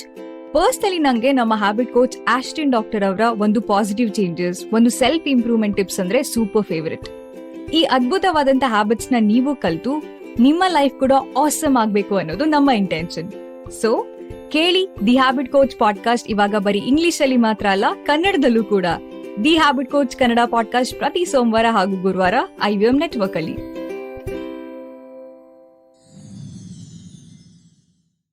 ಕೆಲವರೇ ಸುಸ್ವಾಗತ. ಮತ್ತೆ ನಾವು ಯಶಸ್ವಿನಿ ಶರ್ಮಾ ಅವ್ರ ಜೊತೆ ಭಾರತೀಯ ವಾಸ್ತುಶಿಲ್ಪಶಾಸ್ತ್ರದ ಬಗ್ಗೆ ಮಾತಾಡ್ತಾ ಇದೀವಿ. ಮೇಡಮ್, ತಾವು ಪ್ರಾಯಶಃ ಸ್ವಲ್ಪ ಭಿನ್ನವಾದ ನೀವು ಪ್ರಾಕ್ಟೀಷನರು ಕೂಡ. ಅಂದ್ರೆ ನೀವು ಈ ಸಾಂಪ್ರದಾಯಿಕ ವಾಸ್ತುಶಿಲ್ಪಗಳನ್ನ ಕಟ್ತಾನೂ ಇದ್ದೀರಾ, ಕನ್ಸರ್ವ್ ಮಾಡ್ತಾ ಇದ್ದೀರಾ, ಹಾಗೆ ರಿಸರ್ಚ್ ಮತ್ತು ಅದರ ಬಗ್ಗೆ ನೀವು ಅಧ್ಯಯನ ಕೂಡ ನಡೆಸ್ತಾ ಇದ್ದೀರಾ. ಈ ಒಂದು ವ್ಯತ್ಯಾಸ, ಅದನ್ನ ಒಂದು ಇಂಪ್ಲಿಮೆಂಟ್ ಮಾಡೋದು, ಅದ್ರ ಬಗ್ಗೆ ಯೋಚನೆ ಮಾಡೋದು, ಅದ್ರ ಜೊತೆ ಹೇಗೆ ತೊಡಕೊಂತೀರಾ ನೀವು? ಇದು ಯಾಕೆ ಪ್ರಶ್ನೆ ಆಗುತ್ತೆ ಅಂದ್ರೆ, ತಾವು ಮಾಡಿರೋ MPhil ಪ್ರಾಜೆಕ್ಟ್ ಪ್ರಬಂಧ ಮಂಡಿಸಿರೋದು ಹೆಸರಾಂತ ವಿಶ್ವವಿಖ್ಯಾತವಾದ ಪ್ರೊಫೆಸರ್ ಆಡಮ್ ಗ್ರಾಂಟ್ ಅವ್ರ ಜೊತೆ ಮಾಡಿದೀರಾ ನೀವು. ಅವರ ಕೆಲಸವನ್ನ, ಅವರ ಆಲೋಚನೆಗಳನ್ನ ಹೇಗೆ ತಾವು ತಮ್ಮ ಕೆಲಸಗಳಲ್ಲಿ ಅಳವಡಿಸ್ಕೊಂಡಿದ್ದೀರಾ ಅಂತಾನೋ ಒಂದು ಪ್ರಶ್ನೆ ಬರುತ್ತೆ. ನೀವು ತುಂಬಾ ಒಳ್ಳೆ ಪ್ರಶ್ನೆ ಕೇಳಿದ್ದೀರಾ. ಪ್ರೊಫೆಸರ್ ಆಡಮ್ ಹಾರ್ಡಿ ಸಾರಿ, ಲೀಡಿಂಗ್ ಎಕ್ಸ್ಪರ್ಟ್. ಅವರು ಭಾರತೀಯ ದೇವಸ್ಥಾನದ ವಾಸ್ತುಶಿಲ್ಪದಲ್ಲಿ ಅವರು ಲೀಡಿಂಗ್ ಎಕ್ಸ್ಪರ್ಟ್, ಅದರಲ್ಲೂ ಕರ್ನಾಟಕ ದ್ರಾವಿಡದಲ್ಲಿ. ಅವರು PhD ಮಾಡಿದ್ದು ಕರ್ನಾಟಕ ದ್ರಾವಿಡ ಆರ್ಕಿಟೆಕ್ಚರ್ ಅಲ್ಲಿ. ನಾವು ಏನು ಬೇಸರ ಅಂತ ಕರಿತೀವಿ, ಹೊಯ್ಸಳ ಶಿಲ್ಪಶಾಸ್ತ್ರ ಏನಿದೆ ಅದು ಅವರು ಅಧ್ಯಯನ ಮಾಡಿದ್ರು. ಅಧ್ಯಯನದಿಂದ ಪ್ರಾಕ್ಟೀಸ್ ಅನ್ನೋದು ಒಂದು ಕಾನ್ಸೆಪ್ಟ್, ರಿಸರ್ಚ್ ಪ್ರಾಕ್ಟೀಸ್. ಸೊ ನೀವು ಹೇಳಿದ ಪ್ರಶ್ನೆದು ಮೊದಲನೇ ಭಾಗ, ಅದು ಯಾವತ್ತೇ ನಾವು ಪ್ರಾಕ್ಟೀಸ್ ಅಲ್ಲಿ ನಮ್ಗೆ ಇಷ್ಟು ಗೊತ್ತಿದೆ, ಇದ್ರಿಂದಾನೇ ನಾವೆಲ್ಲ ಮಾಡ್ತೀವಿ ಅಂತ ಇದ್ಬಿಡಕ್ಕಾಗತ್ತೆ. Then you will stagnate. Every day is a learning experience. Site ಅಲ್ಲಾಗ್ಲೂ ಕಲಿಬಹುದು, ನೀವು ಪುಸ್ತಕದಿಂದನಾದ್ರೂ ಕಲಿಬಹುದು. ನೀವು ಯಾವ ದಿಕ್ಕಲ್ಲಿ ಹೋಗ್ತೀರಾ ಆ ದಿಕ್ಕಲ್ಲಿ ಸಂಶೋಧನೆ ಮಾಡ್ಕೊಂಡು ಹೋಗ್ತೀರಾ. But the more you research, the better you will be able to practise. That is my feeling. ಮತ್ತೆ ನಮ್ಮ ಒಂದು ಕೆಲಸದಲ್ಲಿ ನಾನು ಸ್ಟೂಡೆಂಟ್ಸ್ಗೂ ಅವಕಾಶ ಕೊಡ್ತೀನಿ to work on a live project. ನಾನು ವಿದ್ಯಾರ್ಥಿಯಾಗಿ ನನಗೆ ಯಾವಾಗ್ಲೂ ಅನ್ನಿಸ್ತಾ ಇತ್ತು, ಲೈವ್ ಪ್ರಾಜೆಕ್ಟ್ ಅಲ್ಲಿ ನಾವು ಕೆಲಸ ಮಾಡ್ಬೇಕು. ಹೈಪೋಥೆಟಿಕಲ್ ಪ್ರಾಜೆಕ್ಟ್ಸ್ ಅಲ್ಲಿ ನಾವು ಕೆಲಸ ಮಾಡ್ತಾ ಇದ್ರೆ ನಾವು ಎಲ್ಲಿ ಪ್ರಾಕ್ಟೀಸ್ ಮಾಡ್ತೀವಿ, ಯಾವ ನಗರದಲ್ಲಿ ಪ್ರಾಕ್ಟೀಸ್ ಮಾಡ್ತೀವಿ, ಆ ನಗರಕ್ಕೆ ಸೊಲ್ಯೂಷನ್ಸ್ ನ ನಾವು ಕೊಡಕ್ಕಾಗತ್ತೆ. ಮುಂಚಿಂದಾನೇ ನಾವು ಅದರಲ್ಲಿ ತೊಡಕೊಂಡ್ರೆ, ಆ ನಗರ ಹೇಗ್ ಬಂತು ಅಂತಾನು ಕಂಡು ಹಿಡ್ಕೊಂಡ್ರೆ, ಅವಾಗ will be able to better solve the problems. Always my feeling. So what we do, ನನ್ನ ಫರ್ಮಲ್ಲಿ ಏನ್ ಮಾಡ್ತೀವಿ ಅಂದ್ರೆ we do research for every project. Hmm if it is a heritage conservation project then material research ಆಗಲಿ, ಇವಾಗ ನಾವು ಕೆಲವು research ನ ನಿಯಾಸ್ ಅಲ್ಲಿ ಮಾಡ್ತಾ ಇದ್ದೀವಿ. ನಿಯಾಸ್ ಡಾಕ್ಟರ್ ಶಾರದಾ ಅವರು ಹೆಲ್ಪ್ ಮಾಡ್ತಾ ಇದ್ದಾರೆ ಅದಕ್ಕೆ, ಲೈಮ್ ವಾಟರ್ ಟೆಸ್ಟಿಂಗ್ ಗೆ ಎಲ್ಲ. ಅಲ್ಲಿ ಕಲ್ಲನ್ನ ಬಳಸಿದ್ರೆ ಕಲ್ಲು ತುನುವೆ ಪೆಟ್ರೋಗ್ರಫಿ ಎಲ್ಲ ಅದನ್ನ ನಮ್ಮ IAC ಲ್ಯಾಬ್ಸ್ ಮಾಡ್ತಾ ಇದೆ. ಅಲ್ಲಿರೋ ಗ್ಲಾಸ್ ತುನುವೆ ನಾವು ಗ್ಲಾಸ್ ಕನ್ಸರ್ವೇಷನಿಸ್ಟ್ ಹತ್ರ ಕಳಿಸ್ತೀವಿ. ಸೊ ಒಂದೊಂದು ಭಾಗದನುವೆ ರಿಸರ್ಚ್ ನಡೆಯುತ್ತೆ before we arrive at a solution for that. ಯಾಕಂದ್ರೆ ಮುಂಚಿನ ಟೆಕ್ನಾಲಜಿ ಏನಿತ್ತು, ಈಗಿನ ಟೆಕ್ನಾಲಜಿ ಏನಿತ್ತು, ಅದ್ರ ಹತ್ರಕ್ಕೆ ನಾವು ಏನು ತರ್ಬೋದು, ಅದನ್ನೇ ವಾಪಸ್ ರಿಪ್ಲೇಸ್ಮೆಂಟ್ಸ್ ಸಿಗತ್ತಾ ಒಂದು ಮೆಟೀರಿಯಲ್ಗೆ, ಈ ತರದನ್ನೆಲ್ಲ ನಾವು ನೋಡ್ಬೇಕಾಗತ್ತೆ. So conservation is a field that appeals to me a lot because it combines, all my interests. ಮತ್ತೆ ಇಂಡಿಯನ್ ಟೆಂಪಲ್ ಆರ್ಕಿಟೆಕ್ಚರ್ ಅಂತನೂ ನಾನ್ ಹೇಳ್ಬೇಕಂದ್ರೆ ಇದು ಪ್ರೊಫೆಸರ್ ಆಡಮ್ ಹಾರ್ಡಿಯಿಂದಾನೆ ನಾನು ಈ ಒಂದು ಸಬ್ಜೆಕ್ಟ್ ಕ್ಷೇತ್ರಕ್ಕೆ. ಹ್ಮ್ ನಾನು ಶುರು ಮಾಡಿದ ರಿಸರ್ಚ್ ಸಿಟಿ ರಿಸರ್ಚ್. ನಾನು ರಿಸರ್ಚ್ ಮಾಡಿದ್ದು ಇವಾಗ ತಾನೇ ಹೇಳಿದ್ರಿ. ಬೆಂಗಳೂರಿನ ದೇವಸ್ಥಾನಗಳನ್ನು ರಿಸರ್ಚ್ ಮಾಡ್ತಿದ್ದೆ ನಿಜ, ಆದ್ರೆ ಅವಾಗ ಆಡಮ್ ಹಾರ್ಡಿ ಅವರು ಒಂದು ಪ್ರಾಜೆಕ್ಟ್ ಮಾಡ್ತಾ ಇದ್ರು, ಬ್ರಿಟಿಷ್ ಮ್ಯೂಸಿಯಂದು arts and humanities research council ಅಂತ. ಅದರ ಕೆಳಗೆ ಇಂಡಿಯನ್ ಟೆಂಪಲ್ ಆರ್ಕಿಟೆಕ್ಚರ್ ಒಂದು ಪ್ರಾಜೆಕ್ಟ್ ಇತ್ತು. ಅದರ ಅಂಗವಾಗಿ ನಾನು ಹೊಯ್ಸಳ ಮತ್ತು ಚಾಲುಕ್ಯ ಟೆಂಪಲ್ಸ್ ನ ಅವ್ರಿಗೆ ಫೀಲ್ಡ್ ವರ್ಕ್, ಸರ್ವೆ ಮತ್ತೆ ಡಾಕ್ಯುಮೆಂಟೇಶನ್ಗೆ ಹೆಲ್ಪ್ ಮಾಡ್ತಾ ಇದ್ದೆ. ಹಾಗೆ ನಾನು ಜಾಸ್ತಿ ದೇವಸ್ಥಾನದ ವಾಸ್ತುಶಿಲ್ಪ ಶಾಸ್ತ್ರನ ಕಲ್ತ್ಕೊಂಡಿದ್ದೆ. He has this unique gift of, breaking down the complex architecture to basic elements. ಅವರು ಫಾರ್ಮ್ ಮತ್ತೆ ಟ್ರಾನ್ಸ್ಫಾರ್ಮೇಶನ್ ಬಗ್ಗೆ ಮಾತಾಡ್ತಾರೆ. ಯಾವ್ದು ಬೇಸಿಕ್ ಫಾರ್ಮ್ಸ್ ಹೇಗೆ ಬಂತು, ಹೇಗೆ ಅದನ್ನ ಅವರು ಯಾವ ರೀತಿಯಲ್ಲಿ ಕಂಬೈನ್ ಮಾಡಿದ್ರು, ಪ್ರಪೋರ್ಷನ್ಸ್ ಹೇಗೆ ಬೆಳ್ಕೊಂಡು ಬರುತ್ತೆ, ಒಂದೊಂದು ಯಾವ್ದು ನಾವು ಇವಾಗ ಡೈನಾಸ್ಟಿ ಮೇಲೆ ಆಗ್ಲಿ, ನೀವು ಈ ಸೆಂಚುರಿಯಲ್ಲಿ ಇದು ಬಂತು ಅಂತ ಆಗ್ಲಿ, ರೀಜನಲ್ ಆಗ್ಲಿ ಡಿವಿಷನ್ಸ್ ನ ಮಾಡ್ಕೊಂಡು ಹೋಗ್ತೀರಾ, ಅದು ಹೇಗೆ ಬಂತು, ಅದ್ರ ಕನೆಕ್ಟ್ಸ್ ಏನು, ಈ ತರದ್ದೆಲ್ಲ ಅವರ ಪುಸ್ತಕಗಳಲ್ಲಿ ನೀವು ಓದಬಹುದು. And I had this unique opportunity of listening to him every day at the university, and he did give us some exclusive lectures on it. So ಅದರಿಂದ ನಂಗೆ ಕುತೂಹಲ ಇನ್ನ ಜಾಸ್ತಿ ಹುಟ್ಟಿತು. ಆಮೇಲೆ ಅವರು ಸಮರಂಗಣ ಸೂತ್ರಧಾರ ಆ ಶಿಲ್ಪಶಾಸ್ತ್ರದ ರಿಸರ್ಚ್ ಮಾಡ್ತಾ ಇದ್ರು. ಅದಕ್ಕೇನೆ ಈ ಒಂದು ನಮ್ಮ ಗ್ರೌಂಡ್ ವರ್ಕ್ ಎಲ್ಲ ಟೈ ಇನ್ ಆಗುತ್ತೆ. ಅದು ತುಂಬಾ ಜನಕ್ಕೆ ಹೆಸರು ಕೇಳಿದ್ರೆ ಅದು ಯುದ್ಧ ಭೂಮಿ ಮೇಲೆ ಅನ್ಸುತ್ತೆ, ಅದು ಆಕ್ಚುಲಿ ವಾಸ್ತುಶಿಲ್ಪದ್ದು ಅಂತ. ಅದನ್ನ ಒಂದ್ಸತಿ ಇಂಗ್ಲಿಷ್ ಅಲ್ಲೂ ಎಕ್ಸ್ಪ್ಲೈನ್ ಮಾಡ್ತೀರಾ, ಅದರ ಆ ಪದದ ಅರ್ಥ? ಸಮರಾಂಗಣ ಸೂತ್ರಧಾರ ಶಿಲ್ಪಶಾಸ್ತ್ರದ ಹೆಸರು. ಅದು ಭೋಜರಾಜ ಬರೆದಿದ್ದು. ಆ ಭೋಜರಾಜ ಪರಾಮರ ಕಿಂಗ್ ಅವನ್ ಬರ್ತಿದ್ದು ಅಂತ ಇಲ್ಲಿವರೆಗೆ ತಿಳ್ಕೊಂಡಿದ್ವಿ. ಬಟ್ ಇವಾಗ ಒಂದು ಕಾಪರ್ ಪ್ಲೇಟ್ ಇನ್ಸ್ಕ್ರಿಪ್ಷನ್ ಸಿಕ್ಕಿದೆ, ಅದು ಶಿಲ್ಹರ ರಾಜ್ಯದ ಭೋಜ ದೇವನ ರಚನೆ ಅಂತ ಅದ್ರಲ್ಲಿ ಇದೆ. ಸೊ ಅವರು ದೇವಸ್ಥಾನದ ಬಗ್ಗೆ ಬರ್ದಿದ್ರ ಇಲ್ಲ ಇನ್ನು ಜನರಲ್ ಆಗಿ? ದೇವಸ್ಥಾನಗಳು ಅದೇ ಉತ್ತರ ಭಾರತದ್ದು ಯಾವ ಟೈಪ್ ಆಫ್ ದೇವಸ್ಥಾನಗಳ, ಈ ಗರ್ಭಗೃಹ ಅದ್ರ ಮೇಲಿರೋದನ್ನ ನಾರ್ತ್ ಇಂಡಿಯಲ್ಲಿ ಪ್ರಾಸಾದ ಅಂತ ಕರೀತಾರೆ. ಅದು ಯಾವ್ಯಾವ ರೀತಿಯದ್ದು ಮತ್ತೆ ಯಾವ್ಯಾವ ಟೈಪ್ ಅಂತ ಅದ್ರಲ್ಲಿ ಡಿಫೈನ್ ಮಾಡ್ತಾ ಹೋಗ್ತಾರೆ. ದಕ್ಷಿಣ ಭಾರತದ ಸ್ವಲ್ಪ ಮೆನ್ಷನ್ ಇದೆ ಅಷ್ಟೇನೆ, ಆದ್ರೆ ದಕ್ಷಿಣ ಭಾರತದ್ದು ಅಲ್ಲಿಗೆ ಬರೋದಿಲ್ಲ. ದಕ್ಷಿಣ ಭಾರತದ ನೀವು ನೋಡ್ಬೇಕು ಅಂದ್ರೆ ಮಾಯಾಮತ ಈ ತರದನ್ನ ಅನಲೈಸ್ ಮಾಡ್ಬೇಕು. ಈಗ ಮಾಡ್ತಾ ಇದ್ದಾರೆ ಅವರು, ಇವಾಗ ಪ್ರೆಸೆಂಟ್ಲಿ ಈಸ್ ಲುಕಿಂಗ್ ಅಟ್ ಮಾಯಾಮತ. ಅಲ್ಲಿ ಏಕತಾಳ, ದ್ವಿತಾಳ ಈ ತರದಕ್ಕೆ ಪ್ರಪೋರ್ಷನ್ಸ್ ಹೇಗೆ ಬರುತ್ತೆ. ಇವಾಗ ಪ್ರಪೋರ್ಷನ್ಸ್ ನಾವ್ ಯೂಸ್ ಮಾಡೋ ಸಿಸ್ಟಮ್ ಅಲ್ಲಿ ಇರೋದಿಲ್ಲ. ನಾವೀಗ ಮೆಟ್ರಿಕ್ ಸಿಸ್ಟಮ್ ಯೂಸ್ ಮಾಡ್ಬೋದು, ಈ ಟೈಪ್ ಮೆಜರ್ಮೆಂಟ್ ಅಂತ ಹೇಳ್ಬೋದು. ಬಟ್ ಅವ್ರು ಹಾಗೆ ಹೇಳಲ್ಲ, ಅವರು ಬಿಂದು, ನಯನ, ಹಸ್ತ, ಪಾದ ಈ ತರ ಹೇಳ್ತಾ ಹೋಗ್ತಾರೆ. ಅಂಗುಲ, ಯಾರ್ ಪಾದ ಯಾರ ಹಸ್ತ ಅಂತ ನಿಮ್ಗೆ ಗೊತ್ತಿಲ್ಲ. ಸೊ ಟ್ರೈನ್ ಆಗಿಲ್ಲ ಅಂತಂದ್ರೆ ಆ ಶಿಲ್ಪಶಾಸ್ತ್ರ ಹೇಗ್ ಬೇಕಾದ್ರೂ ಓದ್ಕೊಂಡು ಹೋಗ್ಬೋದು. ಬಿಂದು ಅಂದ್ರೆ ಬಿಂದು ಅಂತ ಓದ್ತಾರೆ, ನಯನ ಅಂದ್ರೆ ಇದು ಐಸ್ ಇರ್ಬೋದು ಅಂತ ಅನ್ಕೋಬಹುದು. But it is actually 2. So ಆ ತರ ನೀವು ಅದನ್ನ ಮತ್ತೆ ಓದಿ ಅದನ್ನ ಗ್ರಹಿಸ್ಕೋಬೇಕು. ಅದ್ರಲ್ಲೂ ಪ್ರಪೋರ್ಷನ್ಸ್ ಇದೆ. ಇದು ಈ ತರ ಟೆಂಪಲ್ ಇಷ್ಟು ಪ್ರಪೋರ್ಷನ್ ಬರುತ್ತೆ, ಇಷ್ಟು ಪಾದ ಬರುತ್ತೆ ಅಂತ. ಸೊ ಸೊ ಸೂರ್ಯ ಅವರ ಪ್ರಶ್ನೆಗೆ ನಾನು ವಾಪಸ್ ಹೋದ್ರೆ, ಈ ಸಂಶೋಧನೆ ಮತ್ತು ಪ್ರಾಕ್ಟೀಸ್ ಏನಕ್ಕೆ ಬೇಕು ಅಂದ್ರೆ, ಇದು ಕರೆಕ್ಟ್ ದಟ್ ನಾವು ಹಿಂದೆ ಏನ್ ಮಾಡೋದನ್ನ ನಾವು ವಿ ಹ್ಯಾವ್ ಟು ರೀಡಿಸ್ಕವರ್ ಒಂದಷ್ಟು, ಸೊ ದಟ್ ನಾವೀಗ ಹೊಸ ಕೆಲಸ ಮಾಡ್ಬೇಕು ಅಂದ್ರೆ ಆ ರೀಡಿಸ್ಕವರಿ ಅಂಡರ್ಸ್ಟ್ಯಾಂಡಿಂಗ್ ರೀಇಂಟರ್ಪ್ರಿಟೇಷನ್ ಬೇಕು ಅಂತ. ಬೇಕು, ಮತ್ತೆ ಅದನ್ನ ಕಲಿದೇನೆ ನೀವು ಇದನ್ನ ಮಾಡೋಕ್ಕಾಗಲ್ಲ. ಹ್ಮ್ ಹಾಗ್ ಮಾಡಕ್ ಹೋದ್ರೆ ಇವಾಗ ನಾವು ಎಷ್ಟೊಂದು ಡಿಸ್ಪ್ರಪೋರ್ಷನೇಟ್ ಟೆಂಪಲ್ಸ್, ಮಾಡರ್ನ್ ಟೆಂಪಲ್ಸ್ ನೋಡ್ತೀವಿ. ಅದು 100 ದೇವಸ್ಥಾನಗಳ ತರ ಇರೋದಿಲ್ಲ. ನಿಮ್ಗೆ ಆ ಬ್ಯೂಟಿ ಕಾಣಿಸೋದು ಇಲ್ಲ. ಅದು ಯಾಕೆ ಅಂತಂದ್ರೆ ಅದು ಎಲ್ಲಾ ರೂಲ್ಸ್ ನ ವೈಲೇಟ್ ಮಾಡಿ ಕಟ್ಟಿರ್ತಾರೆ. ಅಕ್ರಮ. Rule of proportion of geometry that you need to follow. ಮತ್ತೆ ಇದ್ರಲ್ಲಿ ಬರೋದೆಲ್ಲ ಸೈಂಟಿಫಿಕ್ನೆ. ನಿಮ್ಗೆ ಶಾಸ್ತ್ರ ಅಂದ್ರೆ it is the science of shilpashastra, science of ಶಿಲ್ಪ.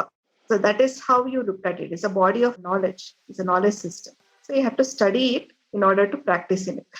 ನನಗೆ ನಾ ಹೇಳ್ಬೇಕಂದ್ರೆ ಆಡಮ್ ಹಾರ್ಡಿ ಅವರ ಕೆಲಸದ ಇಂಟ್ರೊಡಕ್ಷನ್ ಆಕ್ಚುಲಿ ಇವರು ನಿಮಗೂ ಪರಿಚಯ ಇರಬೇಕು. ಸಿದ್ಧಾರ್ಥ ರಾಜ ಅವರು ನನ್ ವ್ಯಾಲಿ ವಾಕ್ಸ್ ಅಂತ ಮಾಡ್ತಾರೆ. ಆ ಭೋಗಾನಂದೀಶ್ವರ ದೇವಸ್ಥಾನದ ಒಂದು ಯುನೀಕ್ನೆಸ್ ಏನು ಅಂದ್ರೆ ನಮಗೆ ಆ ಒಂದು ದೇವಸ್ಥಾನದಲ್ಲಿ ನಮಗೆ ಬೇರೆ ಬೇರೆ ಕಾಲಗಳಿದ್ದ ಆರ್ಕಿಟೆಕ್ಚರ್ ಕಾಣಿಸುತ್ತಲ್ವಾ.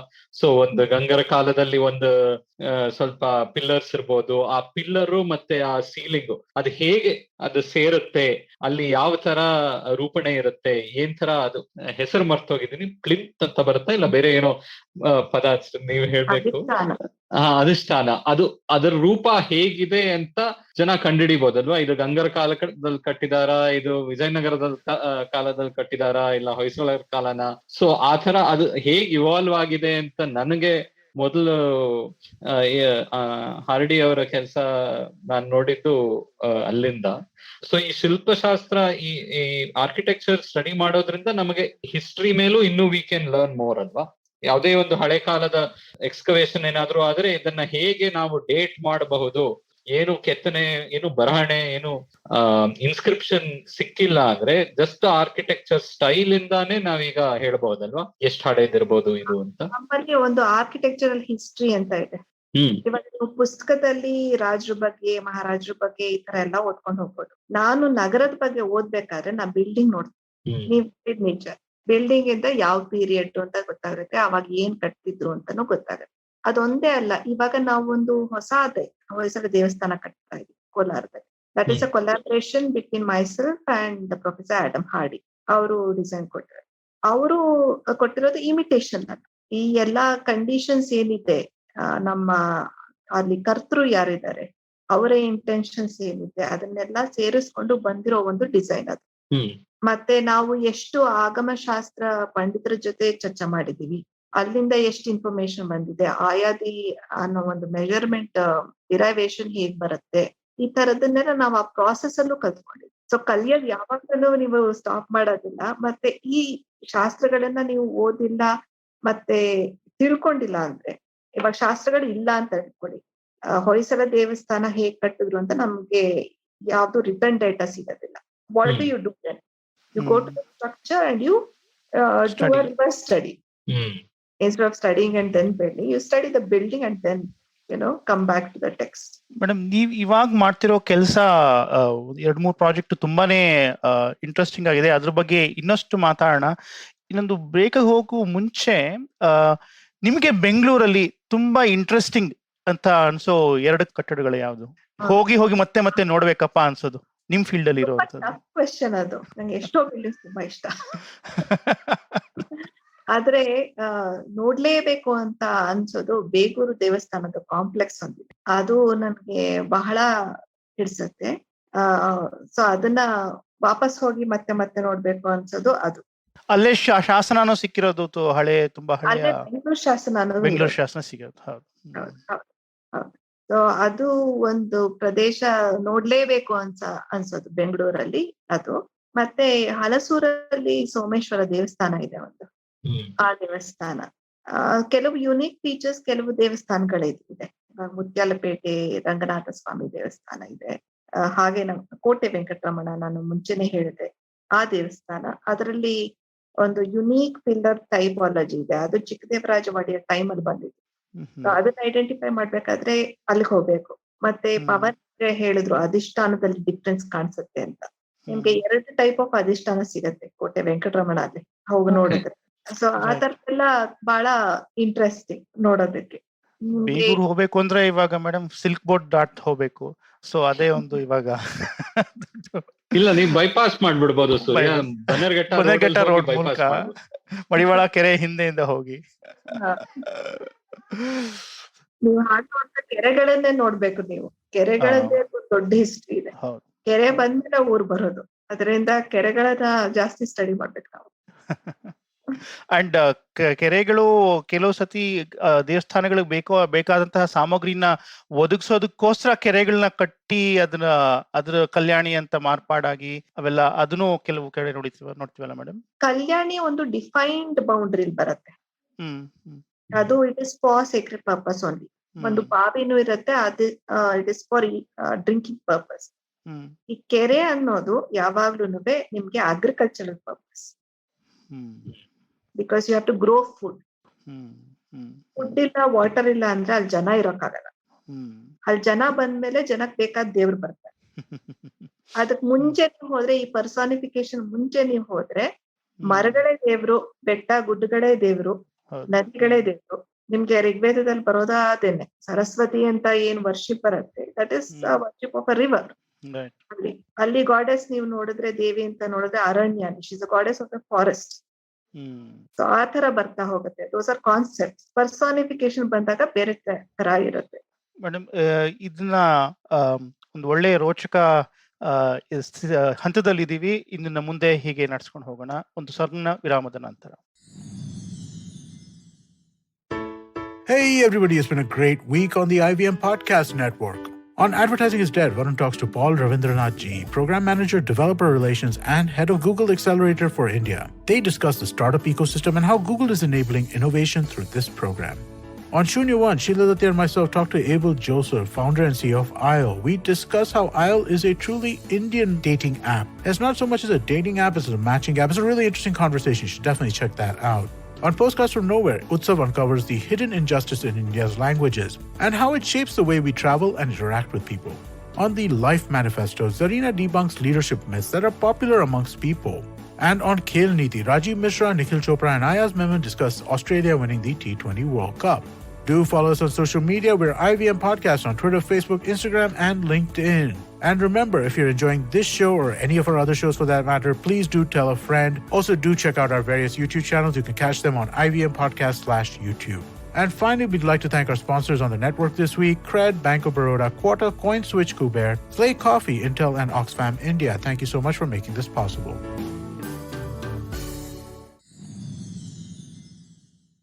ಕೇಳುಗರೆ, ಮತ್ತೆ ಸುಸ್ವಾಗತ. ಈ ಒಂದು ಸಂವಾದ ಯಶಸ್ವಿನಿ ಶರ್ಮಾ ಅವ್ರ ಜೊತೆ ನಡೆಸ್ತಾ ಇದ್ದೀವಿ. ಮೇಡಮ್, ನೀವು ಇವಾಗ ಹೇಗೆ ರಿಸರ್ಚ್ ಅಥವಾ ಸಂಶೋಧನೆ ಅಧ್ಯಯನ, ನಿಮ್ಮ ಅಭ್ಯಾಸ ವಾಸ್ತುಶಿಲ್ಪಶಾಸ್ತ್ರ ವಿನ್ಯಾಸದ ಅಭ್ಯಾಸಕ್ಕೆ ಹೇಗೆ ಬೇಕಾಗಿದೆ ಅಂತ ಹೇಳಿದ್ರಿ. ಇದಕ್ಕೆಲ್ಲ ಮೂಲವಾಗಿ ನಮ್ಮ ಸಾಂಪ್ರದಾಯಿಕ ವಿಶ್ವಕರ್ಮರು, ಯಾರು ಸ್ಥಪತಿಗಳು ಅಂತ ಕರೀತಾರೆ, ಈ ಜ್ಞಾನ ಭಂಡಾರವನ್ನ ಹೇಗೆ ನಾವು ಭದ್ರಗೊಳಿಸಬಹುದು? ಅದಕ್ಕೆ ಇನ್ನೊಂದು ಪ್ರಶ್ನೆ ಜೋಡಿಸ್ಕೋಬಹುದಾದ್ರೆ, ಹೇಗೆ ನಾವು ಬೇರೆ ಪಾಶ್ಚಾತ್ಯ ಅಥವಾ ಹೊರದೇಶದ ಒಂದು ಪ್ರಭಾವಗಳ ಮಧ್ಯೇನು ಅಥವಾ ಅದ್ರ ಜೊತೆಗೆ ಇವ್ರನ್ನ ಹೇಗೆ ಗುರ್ಸ್ಬಹುದು ಅಂತ ನಾವು ಅನ್ಕೋಬಹುದು? ನಾವು ಹಳೆಯ ಒಂದು ಸಾಂಪ್ರದಾಯಿಕ ಕಟ್ಟಡ ನಿರ್ಮಾಣ, ಈ ತರ ಈ ಶಿಲ್ಪಶಾಸ್ತ್ರ, ಈ ಅಧ್ಯಯನಗಳನ್ನ ನಮ್ಮ ಒಂದು ಮಾಡರ್ನ್ ಸಿಸ್ಟಮ್ ಆಫ್ ಎಜುಕೇಶನ್ ಏನಿದೆ, ನಮ್ಮ ಸಿಲೆಬಸ್, ಆರ್ಕಿಟೆಕ್ಚರ್ ಸಿಲೆಬಸ್ ಆಗ್ಲಿ, ಯಾವುದೇ ಒಂದು ಮೇನ್ ಸ್ಟ್ರೀಮ್ ಎಜುಕೇಶನ್ ಅಲ್ಲಿ ನಾವು ಇಂಟಿಗ್ರೇಟ್ ಮಾಡ್ಬೇಕಾಗುತ್ತೆ. ನೀವು ಅದಕ್ಕೋಸ್ಕರನೇ ಮಾಡ್ತೀವಿ ಎಕ್ಸ್ಕ್ಲೂಸಿವ್, ಅದು ಅಲ್ಲೇನೆ ಇರ್ಬೇಕು, ಈ ತರದವ್ರು ಬರ್ಬೇಕು ಅಂತಂದ್ರೆ ಅದು ಇಂಟಿಗ್ರೇಷನ್ ಅಲ್ಲ. It will still remain niche practice which you go to after certain time. ನಾವೇನ್ ಮಾಡ್ಬೇಕು ಅಂದ್ರೆ ಇದ್ರದ್ದೊಂದು ಇಂಟ್ರೊಡಕ್ಷನ್ ಅನ್ನ ಕೊಡ್ಬೇಕು, ಹೀಗಿತ್ತು ಅನ್ನೋದನ್ನ. ಕೆಲವು ಸತಿ ನನ್ನ ಲೆಕ್ಚರ್ಸ್ಗೆ ಪಬ್ಲಿಕ್ ಲೆಕ್ಚರ್ಸ್ ಮಾಡ್ತೀನಿ. ಅವಾಗ ಸ್ಕೂಲ್ ಚಿಲ್ಡ್ರನ್ ಬಂದಿದ್ದಾರೆ, ಸ್ಕೂಲಿಂದ ಮಕ್ಕಳು ಬಂದಿದ್ದಾರೆ. ಅವ್ರು ಕೇಳೋದು ಒಂದೇ ಪ್ರಶ್ನೆ, ಇದೆಲ್ಲ ನಮ್ಗೆ ಯಾಕೆ ಹೇಳ್ಕೊಡಲ್ಲ? ಭೋಗನಂದೀಶ್ವರ ಮೆನ್ಷನ್ ಮಾಡಿದ್ರು ಪವನ್ ಮುಂಚೆ, ಅಲ್ಲೂ ಸ್ಕೂಲ್ ಮಕ್ಕಳು ಬಂದಿದ್ರು. ಇವಾಗ ಆ ಸ್ಕೂಲ್ ಮಕ್ಕಳು ಅಲ್ಲಿ ಟೆಂಪಲ್ ಪಾರ್ಟ್ಸ್ ನ ನಿಮ್ಗೆ ನೀಟಾಗಿ ಎಕ್ಸ್ಪ್ಲೇನ್ ಮಾಡ್ತಾರೆ, ಹೇಗೆ ಬಂತು ಅಂತ. ಇದೆಲ್ಲ ನಮ್ಗೆ ಯಾಕೆ ಹೇಳ್ಕೊಡಲ್ಲ ಅಂತ ಕೇಳಿದ್ರು. ಸೊ ನಾವು ಆ ಒಂದು ಇನ್ಫಾರ್ಮೇಶನ್ ಏನಿದೆ, ಇಡೀ ಶಾಸ್ತ್ರನ ಅವ್ರು ಹೇಳ್ಕೊಡಿ ಅಂತಲ್ಲ, ಈ ತರ ಇತ್ತು ಅನ್ನೋದು ಒಂದು ವಿಷಯವನ್ನ ತಿಳಿಸ್ಬೇಕು. ನಾವು ನಮ್ಮ ಆರ್ಕಿಟೆಕ್ಚರಲ್ ಸ್ಟಡಿಯಲ್ಲಿ ವಿಶ್ವದ ಎಲ್ಲಾ ಟೈಪ್, ಎಲ್ಲಾ ದೇಶಗಳದ ವಾಸ್ತುಶಿಲ್ಪಶಾಸ್ತ್ರ ಕಲಿತೀವಿ. ಭಾರತೀಯ ವಾಸ್ತುಶಿಲ್ಪಶಾಸ್ತ್ರ ಬಂದಾಗ ಈ ಶಿಲ್ಪಶಾಸ್ತ್ರಗಳು ಇತ್ತು ಅನ್ನೋದನ್ನು ನಮ್ಗೆ ಗೊತ್ತಾಗಲ್ಲ. ಅದು ಯಾರ್ ತಪ್ಪು? ಅದು ಪಾಶ್ಚಾತ್ಯರ ತಪ್ಪಲ್ಲ, ನಮ್ ತಪ್ಪು. ನಾವ್ ಹೇಳ್ಕೊಟ್ಟಿಲ್ಲ, ಅದು ನಮ್ ತಪ್ಪು. ಅದನ್ನ ನಾವ್ ಹೇಳ್ಕೊಡ್ಬೇಕು. ಇಷ್ಟ ಇದ್ದವ್ರು ಇನ್ನಷ್ಟು ಕಲಿತಾರೆ, ಇಲ್ದೇ ಇರೋರು ಬೇರೆ ಇದಕ್ಕೆ ಹೋಗ್ತಾರೆ. ಅದರಿಂದ ನಾವು ಒಂದು ಎಜುಕೇಶನ್ ಅಲ್ಲಿ ಇದ್ರದ್ದು ಇಂಟಿಗ್ರೇಷನ್ ಬಗ್ಗೆ ಯೋಚಿಸ್ಬೇಕು, ತಿಳುವಳಿಕೆ ಕೊಡೋದನ್ನ ಯೋಚಿಸ್ಬೇಕು. ಮಕ್ಕಳು ಕಲಿಯೋದಿಲ್ಲ ಅಂತ ನಾ ಖಂಡಿತ ಹೇಳಲ್ಲ, ಅವರೇ ಜಾಸ್ತಿ ಕಲಿಯೋದು. ನೀವು ಉದಯ ಕುಮಾರನ್ ಮೆನ್ಷನ್ ಮಾಡಿದ್ರಿ, ಪ್ರೋಗ್ರಾಮ್ ಶುರು ಆದಾಗ ಅವ್ರು ಕೊಡೋ ಒಂದು ಉಪನ್ಯಾಸಗಳಲ್ಲೂ ಸ್ಕೂಲಿಂದ ಮಕ್ಕಳೆಲ್ಲ ಬಂದಿರ್ತಾರೆ. ಅವರು ಎಷ್ಟು ಸುಲಭವಾಗಿ ಶಾಸನಗಳನ್ನ ನೋಡ್ಬಿಟ್ಟು ಇದು ಈ ಅಕ್ಷರ ಅಂತೆಲ್ಲ ತೋರಿಸಿ ಹೇಳ್ತಾರೆ. ದೊಡ್ಡವ್ರು ಹೇಳ್ದೇನೆ ಇರ್ಬೋದು, ಚಿಕ್ಕವ್ರು ಹೇಳ್ತಾರೆ. ಅದರಿಂದ ನಾವು ಆದಷ್ಟು ಒಂದು ಈ ವಿಷಯದ ಬಗ್ಗೆ ತಿಳುವಳಿಕೆಯನ್ನ ಮೂಡಿಸ್ಬೇಕು, ಅದು ಮೊದಲನೇ ಕೆಲಸ. ಆಮೇಲೆ ನಮ್ಮ ಸಿಲೆಬಸ್ ಅಲ್ಲೇನೆ ಇದ್ರದ್ದು ಒಂದು ಇಂಟಿಗ್ರೇಷನ್ ಅನ್ನ ಮಾಡ್ಬೇಕು, ಅದು ನನ್ನ ಅನಿಸಿಕೆ. ಸೊ ಯಶಸ್ವಿನಿ ಅವರೇ, ನೀವು ಹೇಳಿದ ತರ ಇದನ್ನ ನಾವು ಮೇನ್ ಸ್ಟ್ರೀಮ್ ಮಾಡಿದಷ್ಟು the more we make it one with architecture syllabus or other city planning, construction, ಬೇರೆ ಸಿವಿಲ್ ಇಂಜಿನಿಯರಿಂಗ್ ಆಗ್ಲಿ, ಎಲ್ಲಾದ್ರಲ್ಲೂ ಆದಷ್ಟು ನಾವು ಮೇನ್ ಸ್ಟ್ರೀಮ್ ಮಾಡಿದಷ್ಟು ಇದಕ್ಕೆ ಇನ್ನೂ ಪ್ರಭಾವ ಬರುತ್ತೆ, ರಾದರ್ ದನ್ ಇದನ್ನ ಒಂದು ಸೆಪರೇಟ್ ಆಗಿ ಟ್ರೀಟ್ ಮಾಡಕ್ ಬದಲು ಅಂತ. ಸೊ ತುಂಬಾ ಚೆನ್ನಾಗಿ ಹೇಳಿದ್ರಿ ಮೇಡಮ್. ಸೊ ಈಗ ಯಶಸ್ವಿನಿ ಅವರೇ, ನಿಮ್ಮ ಕೆಲಸದಲ್ಲೇ ಇವಾಗ ನಾವು ಉದಯ್ ಕುಮಾರ್ ಅವ್ರ ಬಗ್ಗೆ ಮಾತಾಡಿದ್ರಿ. ನೀವು ಈ ಒಂದು ಹೆಬ್ಬಾಳಲ್ಲಿ ಒಂದು ಮಂಟಪ ಡಿಸೈನ್ ಮಾಡಿ ಈಗ ಕಟ್ಟಿದ್ದಾರೆ. ಈಗ Hebbal Kittayya, the oldest existing inscription Kittayya ಅವ್ರದ್ದು ನೀವು ಹೋಗಿ ನೋಡ್ಬೋದು ಆ ಒಂದು ಮಂಟಪದಲ್ಲಿ. ಆ ಮಂಟಪ ನೀವು ಅದ್ರ ಬಗ್ಗೆ ಯೋಚನೆ ಮಾಡಿದಾಗ ಹೇಗೆ ನಿಮ್ಮ ಕಲ್ಪನೆ ಇತ್ತು, ಏನು ಉದ್ದೇಶ ಇತ್ತು, ಇನ್ನು ಸ್ವಲ್ಪ ಹೇಳ್ತೀರಾ? ಯಾಕಂದ್ರೆ ನೋಡೋಕೆ ಬ್ಯೂಟಿಫುಲ್ ಆಗಿದೆ, ಸಿಂಪಲ್ ಅಂಡ್ ಎಲಿಗೆಂಟ್ ಆಗೂ ಇದೆ, ಆದ್ರೆ ಕಥೆ ಅಲ್ಲೇ ಮುಗಿಯೋಲ್ಲ ಅಲ್ವಾ? ಆ ಮಂಟಪದಲ್ಲಿ ಇನ್ನೂ ಜಾಸ್ತಿ ಕಥೆಗಳಿವೆ. ಅದು ನಾನು ಮಾಡಿರೋ ಕೆಲ್ಸಗಳಲ್ಲಿ ಬಹಳ ಇಂಟ್ರೆಸ್ಟಿಂಗ್ ಕೆಲಸ ಅದು.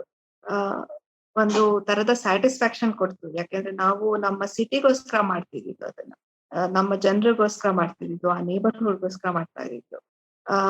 ಉದಯ ಅವರು ಇದನ್ನ ಹೇಳಿದಾಗ ಈ ತರ ಒಂದು ಶಿಲಾಶಾಸನ ಸಿಕ್ಕಿದೆ, ಅದು 8ನೇ ಶತಮಾನದ್ದು, 750 ಸುಮಾರು 750ನೇ ಇಸವಿಯ ಒಂದು ಶ್ರೀ ಪುರುಷ ಕಾಲದ ಒಂದು ಶಾಸನ. ಅದು ಹೊಸ ಶಾಸನ, ಮುಂಚೆ ಯಾವತ್ತೂ ಡಾಕ್ಯುಮೆಂಟ್ ಆಗಿರ್ಲಿಲ್ಲ. ಆ ಶಾಸನದಲ್ಲಿ ಹೆಬ್ಬಾಳದ ಹೆಸರುನು ಇದೆ. ಹೆಬ್ಬಾಳ ಒಂದು 30 ಹಳ್ಳಿ ಅಥವಾ ಗ್ರಾಮಗಳ ಒಂದು ಹೆಡ್ ಆಗಿತ್ತು ಅನ್ನೋದು ಗೊತ್ತಾಗುತ್ತೆ. ಅದು ಒಂದು ನಾಡು ಅನ್ನೋ ಒಂದು ಟೈಪಾಲಜಿ. ಈ ನಾಡು ಅನ್ನೋದನ್ನು ಒಂದು ಅಡ್ಮಿನಿಸ್ಟ್ರೇಟಿವ್ ಕ್ಲಾಸಿಫಿಕೇಶನ್. ನಮ್ಗೆ ರಾಜ್ಯ, ಸಾಮ್ರಾಜ್ಯದಿಂದ ಮಹಾಮಂಡಲ, ಮಂಡಲ, ಈ ತರ ಚತುರ್ವೇದಿ, ಮಂಗಳ, ಈ ತರ ಎಲ್ಲ ಕ್ಲಾಸಿಫಿಕೇಶನ್ಸ್ ತರ. ಅದರಲ್ಲಿ ನಾಡು ಅನ್ನೋದು ಒಂದು last unit, administrative head. So ಆ ತರದ್ದು ಒಂದು 30 ಇದು ಗ್ರಾಮಗಳಿಗೆ ಇದು ಒಂದು ಹೆಡ್ ಆಗಿತ್ತು, ಒಂದು ಅಡ್ಮಿನಿಸ್ಟ್ರೇಟಿವ್ ಸೆಂಟರ್ ಆಗಿ. ಅದನ್ನು ತಿಳಿ ಬರುತ್ತೆ. ಮತ್ತೆ ಕಿತ್ತಯ್ಯ ಅನ್ನೋ ಅವನ ಒಂದು ಅವನು ಒಬ್ಬ ವೀರ, ಅವನು ತನ್ನ ಊರನ್ನ ಕಾಪಾಡಕ್ಕೆ ಹೋರಾಡ್ದ, ಅದರಲ್ಲಿ ಅವನ್ಗೆ ವೀರಗತಿ ಸಿಕ್ತು ಅನ್ನೋದನ್ನು ನಮ್ಗೆ, ಅವನು ಸ್ವರ್ಗಸ್ಥ ಆದ ಅನ್ನೋದನ್ನು ಗೊತ್ತಾಗತ್ತೆ. ಅವರು ಉದಯ ಅವರು ಕೇಳಿದ್ದು ಒಂದು, ಇದನ್ನ ನಾವು ಏನಾದ್ರೂ ಮಾಡಿ ಸಂರಕ್ಷಣೆ ಮಾಡ್ಬೇಕಲ್ಲ ಅಂತ. ಅದು ಮುಂಚೆ ಇದ್ದಿದ್ದು ಸ್ಟಾಮ್ ವಾಟರ್ ಡ್ರೈನ್ ಅಲ್ಲಿ ಕೂತ್ಕೊಂಡಿತ್ತು, ಅಲ್ಲಿಂದ ತೆಗೆದಿತ್ತು. 4 ಶಾಸನಗಳು ಪಕ್ಕ ಪಕ್ಕ ಇತ್ತು. ಇದ್ರ ಶಾಸನ ಇದೆ ಅಂತ ಗೊತ್ತಿರ್ಲಿಲ್ಲ, ಇದು ವೀರ್ಗಲ್ಲು ಅನ್ಕೊಂಡಿದ್ರು. ಶಾಸನ ಕೆಳಗಿತ್ತು, ಅದು ಭೂಮಿಲಿ ಕೂತೋಗಿತ್ತು, ಅದನ್ನ ತೆಗೆದು ಓದಿತ್ತು. ಸರಿ, ಇದನ್ನ ಹೇಗೆ ನಾವು ಸಂರಕ್ಷಣೆ ಮಾಡೋದು, ಯಾವ ತರ ಮಾಡೋದು, ಯಾವ ತರ ಒಂದು ಬೇಸ್ ಮಾಡಿ ಅದನ್ನ ನಿಲ್ಸಿ ಇಡೋದ ಅಂತ ಒಂದು ಕಲ್ಪನೆ. ಇನ್ನೊಂದು, ಇದು ಊರಲ್ಲೇನೆ, ಬೆಂಗಳೂರಲ್ಲೇನೆ ಹಳೆಯ ಶಾಸನ, 750ನೇ ಇಸವಿ. ಇದಕ್ಕೆ ಏನಾದ್ರೂ ಸ್ಪೆಷಲ್ ಆಗಿ ಮಾಡ್ಬೇಕಾ ಅನ್ನೋದು. ಈ ಶಾಸನ ಬಂದು ಶ್ರೀ ಪುರುಷ ಕಾಲದ್ದು. ಶ್ರೀ ಪುರುಷ ಗಂಗರ ದೊರೆ. ಈ ಗಂಗರ ದೊರೆದು ಶಾಸನ ಅಂದ್ಮೇಲೆ ನಾವು ಏನೇ ಒಂದು ಮಾಡಿದ್ರುನುವೆ, ನಾನ್ ಹೇಳ್ದೆ ಒಂದು ಮಂಟಪ ಮಾಡೋಣ, ಅದು ಗಂಗರ ಶೈಲಿಲೇ ಇರ್ಲಿ. ಗಂಗರ ಶೈಲಿಲಿ ಇದ್ರೆ ಅದು ಗಂಗರ ಶಾಸನ ಸಿಕ್ಕಿರೋದು, ಗಂಗರ ಕಾಲದ್ದು, ಅದಕ್ಕೆ ಒಂದು ಮೀನಿಂಗ್ ಇರುತ್ತೆ. ಗಂಗರ ಶೈಲಿಯಲ್ಲಿ ಮಾಡ್ಬೇಕು ಅಂತಂದ್ರೆ ನಮ್ಮ ಹೊಯ್ಸಳರ ತರಾನೇ ಅವ್ರದ್ದು ಶಿಲ್ಪಶಾಸ್ತ್ರ ಏನೂ ಇರ್ತಿಲ್ಲ. ಸೊ ಅದನ್ನ ನಾವು ಹೇಗೆ ಇವಾಗ ಡಿಸೈನ್ ಮಾಡೋದು ಅಂದ್ರೆ, ನಮ್ಮ ಬೆಂಗಳೂರು ಹತ್ರನೇ ನೆಲಮಂಗಲದ ಹತ್ರ ಮಣ್ಣೆ ಅಂತ ಒಂದು ಊರಿದೆ. ಅದು ಗಂಗರ್ ಕ್ಯಾಪಿಟಲ್ ಆಗಿತ್ತು. ಒಂದು ಕಾಲದಲ್ಲಿ ಶ್ರೀ ಪುರುಷನೇ ಎಸ್ಟಾಬ್ಲಿಷ್ ಮಾಡಿದ ಕ್ಯಾಪಿಟಲ್ ಅದು. ಅಲ್ಲಿ ಕಪಿಲೇಶ್ವರ ಮತ್ತೆ ಬೇರೆ ಬೇರೆ ಬಸದಿಗಳು ಈ ತರದ್ದೆಲ್ಲ ಇದೆ. ಆ ಕಪಿಲೇಶ್ವರ ದೇವಸ್ಥಾನದಲ್ಲಿ ಇರೋ ಪಿಲ್ಲರ್ ಟೈಪಾಲಜಿ ಏನಿದೆ, ಅದೊಂದು ಆರ್ಕಿಟೆಕ್ಚರಲ್ ಲ್ಯಾಂಗ್ವೇಜ್ ಏನಿದೆ, ಅದನ್ನ ನಾನು ನೋಡಿ ಸ್ಟಡಿ ಮಾಡ್ಕೊಂಡು ಆಮೇಲೆ ಈ ಮಂಟಪನ ಮಾಡಿ. ಅವರದ್ದು ಪಿಲ್ಲರ್ಸ್ ಅಲ್ಲಿ ಒಂದು ಯುನಿಕ್ ಇದೇನಂತಾರೆ, ಅದಕ್ಕೆ ಘಟ ಕ್ಯಾಪಿಟಲ್ ಇದೆ, ರೌಂಡ್ ಕ್ಯಾಪಿಟಲ್ ಬರುತ್ತೆ. ಆಮೇಲೆ ಮಾಲಸ್ಥಾನ ಅನ್ನೋದು ಬರುತ್ತೆ. ಅದು ಒಂದು different type of pillar design. So ಅದನ್ನ ಇಟ್ಕೊಂಡು ಮಾಡಿದ್ದು. ಅದಿಷ್ಟನ ಸಿಂಪಲ್ ಆಗಿರುತ್ತೆ, ಬೇಸಿಕ್ ಲೇಯರ್ಸ್ ಇರುತ್ತೆ. ನಾನು ಜಾಸ್ತಿ ಹೇಳೋದಿಲ್ಲ ಇವಾಗ. ಬಟ್ ಅದ್ರಲ್ಲಿ ಒಂದು ಬೇಸಿಕ್ ನಮ್ಗೆ ಏನು ಉಪಪೀಠ ಪದ್ಮ ಈ ತರದ್ದು ಬರುತ್ತೆ category, ಅಷ್ಟೇನೆ ಇರುತ್ತೆ. ಅದನ್ನ ಇಟ್ಕೊಂಡು 4 ಪಿಲ್ಲರ್ ನ ಮಾಡಿ, ಅದು ಪಿಲ್ಲರ್ ಅಲ್ಲೂ 2 ಟೈಪ್ ಆಫ್ ಡಿಸೈನ್ ಮಾಡಿದ್ವಿ. ಯಾಕಂದ್ರೆ ಹಿಂದೆ ಒಂದು ಸಪೋರ್ಟ್ ಕೊಡ್ಬೇಕಾಗಿತ್ತು ಈ ಶಿಲಾಶಾಸನಗಳನ್ನ ನಿಲ್ಸೋದಕ್ಕೆ. ಸೊ ಅದಕ್ಕೆ ಹಿಂದಿನ ಪಿಲ್ಲರ್ಸ್ ನ ಸ್ವಲ್ಪ ಡಿಫ್ರೆಂಟ್ ಆಗಿ ಡಿಸೈನ್ ಮಾಡಿ, ಮುಂದಿನ ಪಿಲ್ಲರ್ಸ್ ಡಿಫ್ರೆಂಟ್ ಡಿಸೈನ್ ಈ ತರ ಮಾಡಿ ಕಲ್ಲಲ್ಲೇ ಕಟ್ಟೋಣ ಅಂತ ನಾವು ಡಿಸೈಡ್ ಮಾಡಾದ್ಮೇಲೆ ಅದಕ್ಕೆ ಪಾಪ ಶ್ರಮ ಪಟ್ರು ಉದಯ ಮತ್ತೆ ಅವರ ಸ್ನೇಹಿತರು ಎಲ್ಲರೂ ಸೇರ್ಕೊಂಡಿದ್ರು. ಬಟ್ ಅದ್ರದ್ದು ಒಂದು 3D ಸ್ಕ್ಯಾನ್ ಮಾಡಿ, ಅದರ ರೆಪ್ಲಿಕಾ ಮಾಡಿ, ಅದನ್ನ ಹಂಚಿ ಅದರಿಂದ ಒಂದು ಡೊನೇಷನ್ಸ್ ನ ತಗೊಂಡು ಅದರಲ್ಲಿ ಕಟ್ಟಿರೋ ಒಂದು ಮಂಟಪ ಇದು. ಸೊ ಇದು completely public project in the sense people all around the world, ಬೆಂಗಳೂರಿನ ಜನ ವಿಶ್ವದಲ್ಲಿ ಎಲ್ಲೆಲ್ಲಿದ್ದಾರೆ ಅವರೆಲ್ಲರನ್ನು ಒಂದೊಂದು ರೆಪ್ಲಿಕಾನ, ಈ ಬ್ರಾಸ್ ರೆಪ್ಲಿಕಾ ಕೊಂಡ್ಕೊಂಡು ಕೊಟ್ಟಿರೋ ಒಂದು ಡೊನೇಷನ್ ಇಂದ ಕಟ್ಟಿರೋ ಒಂದು ಮಂಟಪ ಇದು. So this particular project has given me great satisfaction. ನಾವು ನಮ್ಮ ಊರಿಗೆ ಏನಾದ್ರು ಮಾಡ್ಬೇಕು ಅಂತ ಎಲ್ಲರಿಗೂ ಇರುತ್ತೆ. ಎಸ್ಪೆಷಲಿ ನಾವು ಆರ್ಕಿಟೆಕ್ಚರ್ ಅಲ್ಲಿ ಇರುವಾಗ you want to see something that you have built last for generations ಅಲ್ವಾ. ಇದು ಇನ್ನೊಂದು 1000 ವರ್ಷ, ಇನ್ನೊಂದು 2000 ವರ್ಷ ಇರ್ಲಿ ಅಂತ ನಾನು ಹಾರೈಸ್ತೇನೆ. ಮೇಡಮ್, ಹಾಗೆ ನೀವು ಇನ್ನೊಂದು ಪ್ರಾಜೆಕ್ಟ್ ಮಾಡ್ತಿರೋದು ಇತ್ತೀಚೆಗೆ ಪ್ರೊಫೆಸರ್ HV ನಂಜುಂಡಯ್ಯ ಅವರ ಮನೆಯ ಒಂದು ರೆಸ್ಟೋರೇಷನ್ ಕೂಡ ಮಾಡ್ತಾ ಇದ್ದೀರಾ. ಅದನ್ನ ಆ ಪ್ರಾಜೆಕ್ಟ್ ನ ನೀವು ಹೇಗ್ ನೋಡ್ತಾ ಇದ್ದೀರಾ? ಎಷ್ಟು ಡೀಟೇಲ್ಸ್ ಶೇರ್ ಮಾಡಕ್ಕಾಗುತ್ತೋ ಅಷ್ಟು. HV ನಂಜುಂಡಯ್ಯ ಅವರ ಬಂಗಲೋ ಮಲ್ಲೇಶ್ವರದಲ್ಲಿದೆ. ಅದು ಇವಾಗ ಗರ್ಲ್ಸ್ ಕಾಲೇಜ್, ಗರ್ಲ್ಸ್ ಸ್ಕೂಲ್ ಆಗಿ ಅದನ್ನ ಯೂಸ್ ಮಾಡಕ್ಕೆ ಅವರು ಡೊನೇಟ್ ಮಾಡಿರ್ತಾರೆ. ಈಗ ಗರ್ಲ್ಸ್ ಕಾಲೇಜ್ ಅದು. ನಾವು ಅದ್ರದ್ದು ರೆಸ್ಟೋರೇಷನ್ ಸಬ್ಜೆಕ್ಟ್ ಬಂದಾಗ ಅದು it was functioning as an office. ಯಾಕಂದ್ರೆ ಸ್ಕೂಲ್ ದೊಡ್ಡದಾಗಿತ್ತು, ಕಾಲೇಜ್ ಆಗಿತ್ತು. ಅದನ್ನ ಒಂದು ಕಾಂಪೌಂಡ್ ಅಲ್ಲೇನೆ ಬೇರೆ ಹೊಸ ಕಟ್ಟಡಗಳನ್ನು ಕಟ್ಟಿದ್ದಾರೆ. ಅಲ್ಲಿ ಇವಾಗ ನಡೀತಿದೆ. ಇಲ್ಲಿ ಆಫೀಸ್ ನಡೀತಾ ಇದೆ. HV ನಂಜುಂಡಯ್ಯ ಅವರ ಬಂಗಲೋ ರೆಸ್ಟೋರೇಷನ್ ಬಗ್ಗೆ ಮಾತಾಡಕ್ ಮುಂಚೆ ಅವ್ರ ಬಗ್ಗೆ ಸ್ವಲ್ಪ ಮಾತಾಡ್ಬೇಕು. HV ನಂಜುಂಡಯ್ಯ ಅವರು ನಮ್ಮ ಕನ್ನಡ ಸಾಹಿತ್ಯ ಪರಿಷತ್ತನ್ನ ಸ್ಥಾಪನೆ ಮಾಡಿದವರು. ಮತ್ತೆ ಅವರು ನಮ್ಮ ಮೈಸೂರು ಯೂನಿವರ್ಸಿಟಿಯ ಫೌಂಡರ್ ವೈಸ್ ಚಾನ್ಸಲರ್, ಆಕ್ಟಿಂಗ್ ದಿವಾನ್ ಆಗಿದ್ರು, ರೆವೆನ್ಯೂ ಮಿನಿಸ್ಟರ್ ಆಗಿದ್ರು, ಚೀಫ್ ಜಸ್ಟಿಸ್ ಆಗಿದ್ರು. ಈ ತರ ಎಲ್ಲ ಅವರ ಅಚೀವ್ಮೆಂಟ್ಸ್ ಲಿಸ್ಟ್ ತುಂಬಾ ದೊಡ್ಡದಾಗಿತ್ತು. ಅಂತ ಒಬ್ಬ ವ್ಯಕ್ತಿ ಅವರು ಕಟ್ಟಿರೋ ಒಂದು ಬಂಗಲೋ ಇದು, ಕಲ್ಲಿನ ಕಟ್ಟಡ. ನಾವು ಇದನ್ನ ರೆಸ್ಟೋರೇಷನ್ಗೆ ಅಂತ ತಗೊಂಡಾಗ ನೋಟಿಸ್ ಮಾಡಿದ್ದೇನಂತಂದ್ರೆ, ನಾವು ಮಡ್ರಾಸ್ ಟೆರೆಸ್ ರೂಫ್ ಅಂತ ಏನ್ ಹೇಳ್ತೀವಿ, ಅದ್ರ ರೂಫ್ ಕೆಲವು ಕಡೆ ಅದು ಬಿರುಕು ಬಿಟ್ಟಿತ್ತು, ಕೆಲವು ಕಡೆ ಅದು ಬಾಗು ಬಿಟ್ಟಿತ್ತು. ಅದನ್ನ ಐರನ್ ಪಿಲ್ಲರ್ಸ್ ಯೂಸ್ ಮಾಡಿ ಅದನ್ನ ನಿಲ್ಸಿದ್ರು. ಅದನ್ನ ತೆಗೆರೆ ಅದು ಬಿದ್ದೋಗ್ತಾ ಇತ್ತು. ಆ ತರ ಸ್ಥಿತಿಯಲ್ಲಿತ್ತು. ಗೋಡೆಗಳಲ್ಲೆಲ್ಲ ನೀರು ಬಂದು ನೀರು ಇಳಿದು ಸೀಪೇಜ್ ಆಗಿತ್ತು. ರೂಫ್ ಮೇಲೆಲ್ಲ ಮರಗಳು ಬೆಳ್ಕೊಂಡಿದ್ವು. ಆ ಮರಗಳು ಗೋಡೆ ಒಳಗೆ ಇಳಿದು ಕಲ್ಲಿನ ಗೋಡೆಯಲ್ಲೂ ಬಿರುಕು ಬಂದಿತ್ತು, ಓಪನ್ ಮಾಡಿತ್ತು. ಈ ತರ ಸ್ಥಿತಿಯಲ್ಲಿ ಇತ್ತು. ಸ್ಲೋಪಿಂಗ್ ರೂಫ್ ಟೈಲ್ಸ್ ಎಲ್ಲ ಡ್ಯಾಮೇಜ್ ಆಗಿತ್ತು, ರಾಫ್ಟರ್ಸ್ ಡ್ಯಾಮೇಜ್ ಆಗಿತ್ತು, ಫ್ಲೋರಿಂಗ್ನು ಕೆಲವು ಕಡೆ ಎಲ್ಲ ಡ್ಯಾಮೇಜ್ ಆಗಿದೆ. ಸೊ ನಾವು ಇದ್ರ ರೆಸ್ಟೋರೇಷನ್ ತಗೊಂಡಾಗ ಮೊದಲನೇ ದಿನ ಕೆಲಸ ಏನ್ ಮಾಡಿದ್ವಿ, ಡ್ರಾಯಿಂಗ್ಸ್ ಇದೆಯಾ ಹುಡುಕಿದ್ವಿ, ಡ್ರಾಯಿಂಗ್ಸ್ ಸಿಗ್ಲಿಲ್ಲ. ಆಮೇಲೆ ನಾವು ಡ್ರಾಯಿಂಗ್ಸ್ ಜನರೇಟ್ ಮಾಡಿದ್ವಿ. ಏನೇನು ತೊಂದರೆಗಳಿದೆ ಅಂತ ಒಂದು ಕಂಡೀಷನ್ ಮ್ಯಾಪಿಂಗ್ ಅಂತ ಮಾಡ್ತೀವಿ, ಅದನ್ನ ಮಾಡಿದ್ವಿ. ಅದರದ್ದು ಬೇಸ್ ಹೇಗಿದೆ, ಸಬ್ ಸ್ಟ್ರಕ್ಚರ್ ಹೇಗಿದೆ, ಸಾಯಿಲ್ ಹೇಗಿದೆ ಅಂತ ಒಂದು ಸ್ಟಡಿ ಮಾಡಿ ಆಮೇಲಿಂದ ರೆಸ್ಟೋರೇಷನ್ಗೆ ನಾವು ಬಂದ್ವಿ. ಸೊ ಯಾವುದೇ ಒಂದು ರೆಸ್ಟೋರೇಷನ್ ಪ್ರಾಜೆಕ್ಟ್ ಆದ್ರೂ ನೀವು ಇಷ್ಟು ಹೋಮ್ವರ್ಕ್ ಮಾಡಬೇಕು ಅದಕ್ಕೆ ಕೈ ಹಾಕಕ್ಕೆ ಮುಂಚೆ. ಇಲ್ಲಿ ಬಿಲ್ಡಿಂಗ್ ಪಕ್ಕ ಮರಗಳನ್ನು ನೆಟ್ಬಿಟ್ಟು ಸ್ವಲ್ಪ ಜಾಸ್ತಿ ಕಾಂಪ್ಲಿಕೇಶನ್ ಮಾಡಿದ್ದಾರೆ. ಹೋದ್ ವರ್ಷದ ಹಿಂದೆ ನೆಟ್ಬಿಟ್ಟು ಅದ್ರ ಬೇರ್ಗಳೆಲ್ಲ ಫೌಂಡೇಶನ್ ಒಳಗೆ ಹೊರಟೋಗಿದೆ. ಎನ್ವೈರನ್ಮೆಂಟ್ಲಿ ಫ್ರೆಂಡ್ಲಿ. ಇನ್ನು ನೀರು ಎಲ್ಲ ಹೋಗ್ತಾ ಇತ್ತು, ಸ್ಲೋಪಿಂಗ್ ರೂಫ್ ನೀರ್ ಎಲ್ಲ ಹೋಗ್ತಾ ಇತ್ತು, ನೀರ್ ಆಚೆ ಬರುತ್ತಾ ಇಲ್ವಾ, ಈ ತರದ್ದು ಕೆಲವು ಮಾಮೂಲಿ ತೊಂದರೆಗಳು. ಅದನ್ನೆಲ್ಲ ಇವಾಗ ಅಡ್ರೆಸ್ ಮಾಡಿದ್ದೀವಿ. ಆದ್ರೆ ಈ ಒಂದು ಬಂಗಲೋವನ್ನ ನಾವು ರೆಸ್ಟೋರ್ ಮಾಡಕ್ಕೆ ಶುರು ಮಾಡಿದಾಗ ಅದ್ರ ಮೇಲಿಂದ ಮೇಲೆ ಪೇಂಟ್ ಮಾಡಿದ್ರು. ಆ ಪೇಂಟ್ ಲೇಯರ್ಸ್ ನಾವು ತೆಗೆದಾಗ ಕೆಳಗೆ ಆರ್ಟ್ ವರ್ಕ್ ಸಿಗ್ತದೆ. ವಾವ್. ಸೀಲಿಂಗ್ ಅಲ್ಲಿ ಮೌಲ್ಡಿಂಗ್ಸ್ ಮೇಲೆ ಮೆತ್ತಿದ್ದು ಬಣ್ಣ ಎಲ್ಲ ತೆಗೆದಾಗ ಅದ್ರದ್ದು ಒರಿಜಿನಲ್ ಬಣ್ಣ, ಒರಿಜಿನಲ್ ಡಿಸೈನ್ ಗಳು ಕಾಣಿಸಕ್ ಶುರು ಆಯ್ತು. ಒಂದ್ ಕಡೆ ಅಂತೂ ಈ ದ್ರಾಕ್ಷಿ ಗೊಂಚಲದ್ದು ಬೇಲ್ಸ್ ಮಾಡಿದ್ದಾರೆ. ಅದ್ರ ಕಲರ್ ಗ್ರೀನು ಮತ್ತೆ ಒಂದು ಡಾರ್ಕ್ ಪರ್ಪಲ್ ಕಲರು ಈ ತರದ್ದೆಲ್ಲ ಕಾಣಿಸಕ್ ಶುರು ಆಯ್ತು. ಅದನ್ನ ನೋಡ್ತಾ ನೋಡ್ತಾ ನಮ್ಗೆ ಎಷ್ಟು ಸಂತೋಷ ಆಯ್ತು ಅಂದ್ರೆ ನಾವ್ ಎಲ್ಲದನ್ನು ಡಾಕ್ಯುಮೆಂಟ್ ಮಾಡ್ತಾ ಶುರು ಮಾಡಿದ್ವಿ. ಈಗ ಒಂದ್ ಕೆಲಸ ಮಾಡುವಾಗ್ಲೂ ಅದಕ್ಕೆ ಒಂದು ಕವರ್ ಹಾಕಿ ನಾವು ಎಲ್ಲ ಕೆಲಸ ಮಾಡ್ತಾ ಇರೋದು. ಅದು ಡ್ಯಾಮೇಜ್ ಆಗ್ತಾನೆ ಇದೆ. ಎಲ್ಲೆಲ್ಲಿ ಆ ಪಾರ್ಟ್ಗಳು ಹೊರಟೋಗಿತ್ತು ಅದನ್ನು ರೆಸ್ಟೋರ್ ಮಾಡ್ತಾ ಇದ್ವಿ. ಮೊದಲನೇದು ನಾವು ರೂಫ್ ನ ಸ್ಟೆಬಿಲೈಸ್ ಮಾಡ್ಬೇಕಾಗಿತ್ತು. ಅದನ್ನ ಸಮ್ಮರ್ ಅಲ್ಲಿ ಮಾಡಿದ್ವಿ.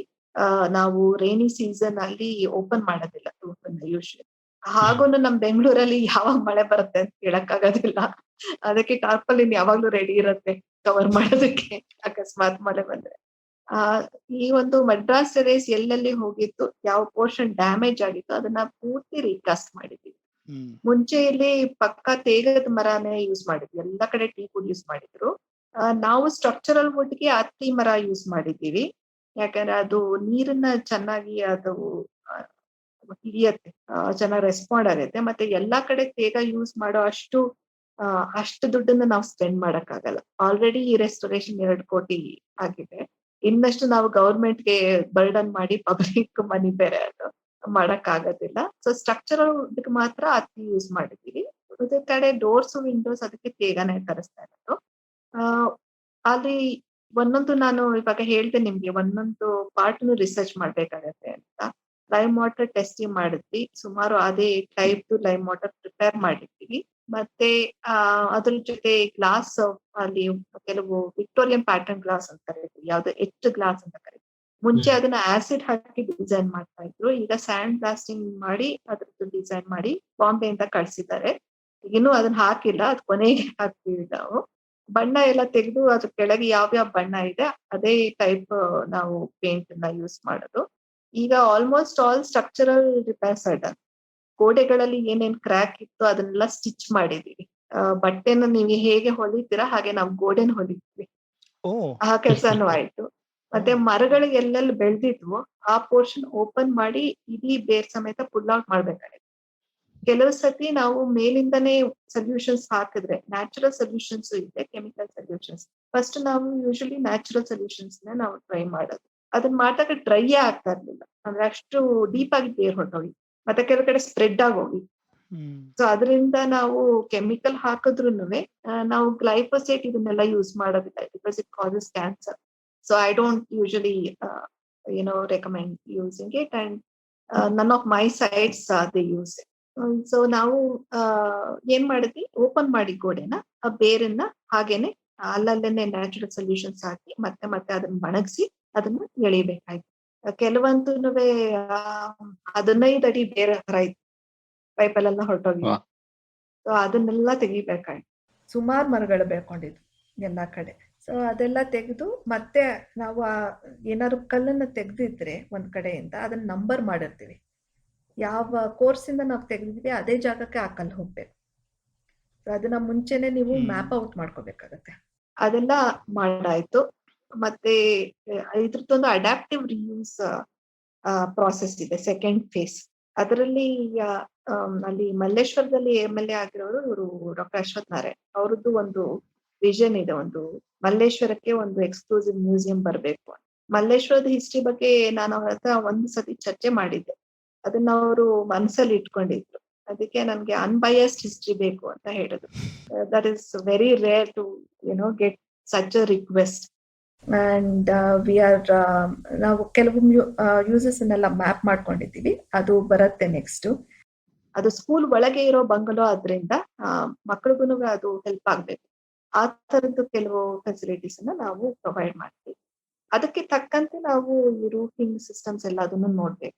ಸೊ ಕೆಲವು ಕಡೆ ಏನಾದ್ರು ನಮ್ಗೆ ಸೌಂಡ್ ಇನ್ಸುಲೇಷನ್ ಬೇಕು ಅಂತಂದ್ರೆ ನಾನು PU ಫೋಮ್ ಅನ್ನು ಬ್ಯಾನ್ ಮಾಡ್ಬಿಟ್ಟಿದ್ದೀನಿ. Because again humoragenic, carcinogenic I don't use. So gypsum board ಅನ್ನು ಯೂಸ್ ಮಾಡಿಲ್ಲ. ಅದ್ರ ಬದಲು ನಾವು ಗ್ಲಾಸ್ ವೂಲ್ ಇದೆ ಅದನ್ನ ಕಾಟನ್ ಅಲ್ಲೇ ಪ್ಯಾಕ್ ಮಾಡಿ ಯೂಸ್ ಮಾಡಿದ್ವಿ. ಆಮೇಲೆ ಅದ್ರ ಮೇಲೆ ಟೈಲ್ಸ್ ಹಾಕಿದೀವಿ, ಟೈಲ್ಸ್ ಮ್ಯಾಚ್ ಮಾಡಿದೀವಿ.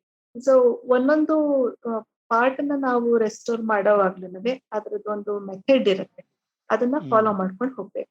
ಮೆಥಡಾಲಜಿ ಇಲ್ದಿರುವಾಗ ಕೆಲವು ಮೆಟೀರಿಯಲ್ಸ್ ಅನ್ನ ಸಜೆಸ್ಟ್ ಮಾಡುವಾಗ್ಲೂ ಆ ಮೆಟೀರಿಯಲ್ ಹೊಂದತಾ ಇಲ್ವಾ, ಅದು ಸರಿನಾ ಇಲ್ವಾ, ಅದನ್ನ ನೀವು ಯೋಚಿಸ್ಬೇಕಾಗುತ್ತೆ. Especially in a conservation job, otherwise also because it's harmful. Gypsum dust is harmful. People don't realize that they're breathing it day in and day out, along with air conditioning. It's not a very good thing. So ಈ ತರದೆಲ್ಲ conservation ಅಲ್ಲಿ ನೀವು ಜಾಸ್ತಿ you should be careful about what you use and how you use it. ಇನ್ನೊಂದು ಹೇಗ್ ಮಾಡ್ತೀರಾ, ಆ ಒಂದು ವರ್ಕರ್ಸ್ನು ಬೇಕಾಗ್ತಾರೆ ನಿಮ್ಗೆ, ಆ ಸ್ಕಿಲ್ಡ್ ವರ್ಕರ್ಸ್. ಬೇರೆ ಕನ್ಸ್ಟ್ರಕ್ಷನ್ ಜಾಬ್ಸ್ ಅಲ್ಲಿ ನಿಮ್ಗೆ ಸಿಗೋ ವರ್ಕರ್ಸ್ ಬೇರೆ, ಇಲ್ಲಿ ಲೈಮ್ ವಾಟರ್ ಅಲ್ಲಿ ಸ್ಪೆಷಲೈಸ್ ಆಗಿರ್ಬೇಕು, ಆ ಮೇಸನ್ಗೂ ಸರಿಯಾಗಿ ವರ್ಕ್ ಗೊತ್ತಿರ್ಬೇಕು. ಆ ತರ ನಮ್ಗೆ ಒಳ್ಳೆ ಕಾಂಟ್ರಾಕ್ಟರ್ ಇದ್ದಾರೆ, ಒಳ್ಳೆ ವರ್ಕರ್ಸ್ ಇದ್ದಾರೆ. ಅದರಿಂದ ಈ ಪ್ರಾಜೆಕ್ಟ್ ಚೆನ್ನಾಗಿ ನಡೀತಾ ಇದೆ. ಸೊ ಯಶಸ್ವಿನಿ ಅವರೇ, ಇಷ್ಟು ಡೀಟೇಲ್ ಆಗಿ ನಮಗೆ ಒಂದು ರೆಸ್ಟೋರೇಷನ್ ಪ್ರಾಜೆಕ್ಟ್ ಅಲ್ಲಿ ಏನೆಲ್ಲ ಮಾಡ್ಬೇಕು, ಒಬ್ರು ಚೆನ್ನಾಗಿ ರೆಸ್ಟೋರ್ ಮಾಡ್ಬೇಕು, ಆ ಮೊದಲು ಯಾರು ಕಟ್ಟಿದಾರೋ ಅವರಿಗೆ ಮರ್ಯಾದೆ ಕೊಟ್ಟು ಆ ಒಂದು ಬಿಲ್ಡಿಂಗ್ ಆಗ್ಲಿ, ಒಂದು ರಸ್ತೆ ಆಗ್ಲಿ, ದೇವಸ್ಥಾನ ಆಗ್ಲಿ, ಅದಕ್ಕೊಂದು ಮರ್ಯಾದೆ ಕೊಟ್ಟು ಅದನ್ನ ಹೊಸ ಜೀವನ ಕೊಡೋಣ ಅಂತ ತಾನೇ ನಾವು ಕನ್ಸರ್ವೇಷನ್ ಇಲ್ಲ ರೆಸ್ಟೋರೇಷನ್ ಅನ್ನೋ ಪದದ ಅರ್ಥನೇ ಅದೇ ಅಲ್ವಾ? ಸೊ ನೀವು ಈ ತರ ಒಂದು 2 ಪ್ರಾಜೆಕ್ಟ್ ಉದಾಹರಣೆ ಕೊಟ್ಟಿದ್ದೀರಾ. ಒಂದು ಕನ್ಸರ್ವೇಷನ್ ಪ್ರಾಜೆಕ್ಟ್, ಒಂದು ರೀಕ್ರಿಯೇಷನ್ ಪ್ರಾಜೆಕ್ಟ್ ಅಂತಾನೆ ಇಟ್ಕೊಳ್ಬಹುದು, ಇಲ್ಲ ಹೊಸ ಕ್ರಿಯೇಷನ್ ಅನ್ನೋ. ಆದ್ರೆ ಇನ್ ಗಂಗಾ ಸ್ಟೈಲ್ ಒಂದು ಮಂಟಪ ಕಟ್ಟೋಣ, ಯಾಕಂದ್ರೆ ಆ ಕಾಲದ ಶಾಸನ ಇದೆ, ಅದಕ್ಕೆ ಮರ್ಯಾದೆ ಕೊಡೋ ತರ, ಅದಕ್ಕೆ ಸರಿಯಾಗಿರೋ ತರ ಒಂದು ಮಂಟಪ ಕಟ್ಟೋಣ ಅಂತ ಈ 2 ಉದಾಹರಣೆ ಕೊಟ್ಟಿದ್ದೀರಾ. ನಿಮಗೆ ಈಗ ನಮ್ಮ ದೇಶದಲ್ಲಿ ಹೆರಿಟೇಜ್ ಕನ್ಸರ್ವೇಷನ್ ಹೆಸರಲ್ಲಿ ಸಾಕಷ್ಟು ಕೆಲಸಗಳಾಗತ್ವೆ, ಸಾಕಷ್ಟು ಕ್ರೈಮ್ಸ್ ಆಗತ್ತೆ ಅಂತಾನು ಹೇಳ್ಬೋದು. ಸೊ ಎನಿ ಬ್ರಾಡ್ ಟೇಕ್ ಅವೇಸ್ ನಮ್ಮ ಕೇಳುಗರಿಗೆ, ನಾವು ಈ ತರ ಒಂದು ಕಟ್ಟಡ ಆಗ್ಲಿ, ಒಂದು ದೇವಸ್ಥಾನ ಆಗ್ಲಿ, ಒಂದು ಮಾನ್ಯುಮೆಂಟ್ ಆಗ್ಲಿ, ನಾವೇನೋ ಇಲ್ಲ ಒಂದು ಹೆರಿಟೇಜ್ ರೀಜನ್ನೇ ಆಗ್ಲಿ, ಇವಾಗ ನಮ್ಮ ಪೇಟೆ ಏರಿಯಾ ಅಂತಾನೆ ಇಟ್ಕೊಳ್ಳಿ, ಯಾರಾದ್ರೂ ಕನ್ಸರ್ವೇಷನ್ ಬರ್ತಾರೆ ಅಂದ್ರೆ ಹೇಗ್ ಯೋಚನೆ ಮಾಡಬೇಕು, ಅಂಡ್ ಈಗ ಸದ್ಯಕ್ಕೆ ಯಾವ ತರ ಅಡಚಣೆಗಳಿದೆ in are thinking itself. Execution ಆಮೇಲೆ ಇಟ್ಕೊಳ್ಳೋಣ, ಬಟ್ ಥಿಂಕಿಂಗ್ ಅಲ್ಲೇ ಯಾವ ತರ ಅಡಚಣೆಗಳಿದೆ ಅಂತ ನೀವು ನೋಡ್ತೀರಾ? ನೀವು ಕನ್ಸರ್ವೇಷನ್ ಬಗ್ಗೆ ಕೇಳಿದ್ದೀರಾ, ಇದಕ್ಕೆ ನಾರ್ಮ್ಸ್ ಇದೆ. ವರ್ಲ್ಡ್ ಕನ್ಸರ್ವೇಷನ್ ನಾರ್ಮ್ಸ್ ಅಂದ್ರೆ ಯುನೆಸ್ಕೋ ನಾರ್ಮ್ಸ್ ಇದೆ. ಆದ್ರೆ ಅದಕ್ಕೂ ಮುಂಚೆ ನಾರ್ಮ್ಸ್ ಅಂತ ಇಲ್ಲಿವರೆಗೆ ನಾವೇನು ಶಿಲ್ಪಶಾಸ್ತ್ರಗಳ ಡಿಸ್ಕಷನ್ ಮಾಡಿದೀವಿ, ಆ ಶಿಲ್ಪಶಾಸ್ತ್ರಗಳಲ್ಲೂ ಜೀರ್ಣೋದ್ಧಾರ ಕ್ರಿಯೆ ಬಗ್ಗೆ ನಾರ್ಮ್ಸ್ ಇದೆ. ಒಂದು ದೇವಸ್ಥಾನನ ಯಾವ ತರ ರೆಸ್ಟೋರ್ ಮಾಡ್ಬೇಕು ಅನ್ನೋದ್ರ ಬಗ್ಗೆನೂ ಅವರು ಹೇಳ್ತಾರೆ. ದೇವಸ್ಥಾನದಲ್ಲಿ ಅಕಸ್ಮಾತ್ ದೇವ್ರು ಮಿಸ್ಸಿಂಗ್ ಅಂತಂದ್ರೆ ದೇವ್ರ ಪ್ರತಿಷ್ಠಾಪನೆ ಮಾಡ್ಬೇಕು ಅಂತ ಹೇಳ್ತಾರೆ.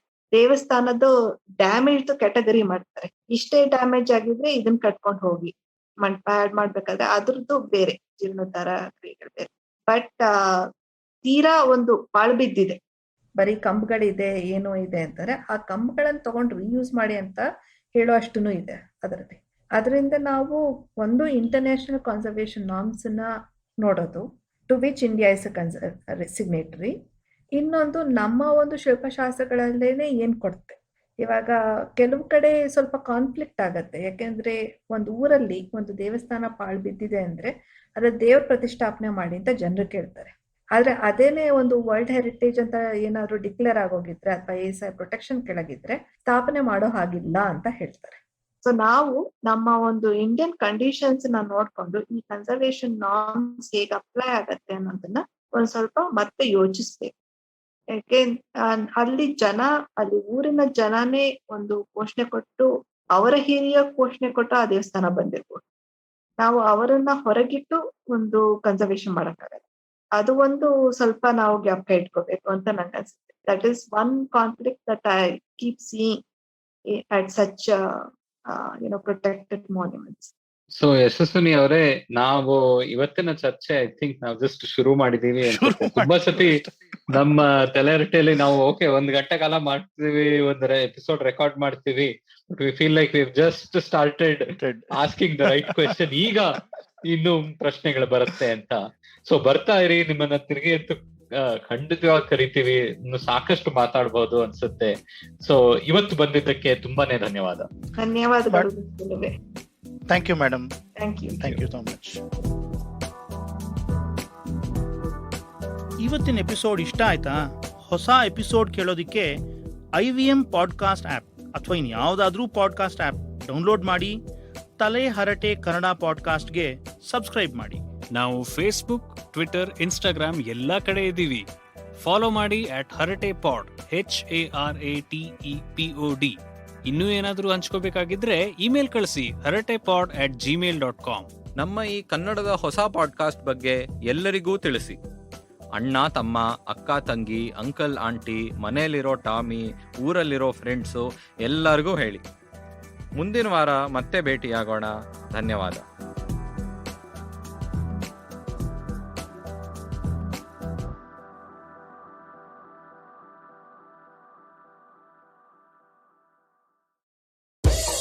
Don't you think that if everyone around you is getting smart, you better be smarter?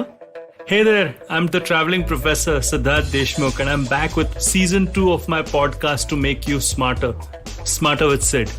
What's this season's focus about? Well, it's about 10-minute nuggets that will make you stand out at work. It's time to go from smart to smarter. Tune in every Tuesday and Thursday and become smarter with Sid. Habits? Routines? How exactly do they help us get better? Well, to simplify it for you, tune in to the Habit Coach podcast. I am Ashton Doctor, and I'm going to be here to help you get better daily with some simple, easy to do habits that you can easily adapt to your life.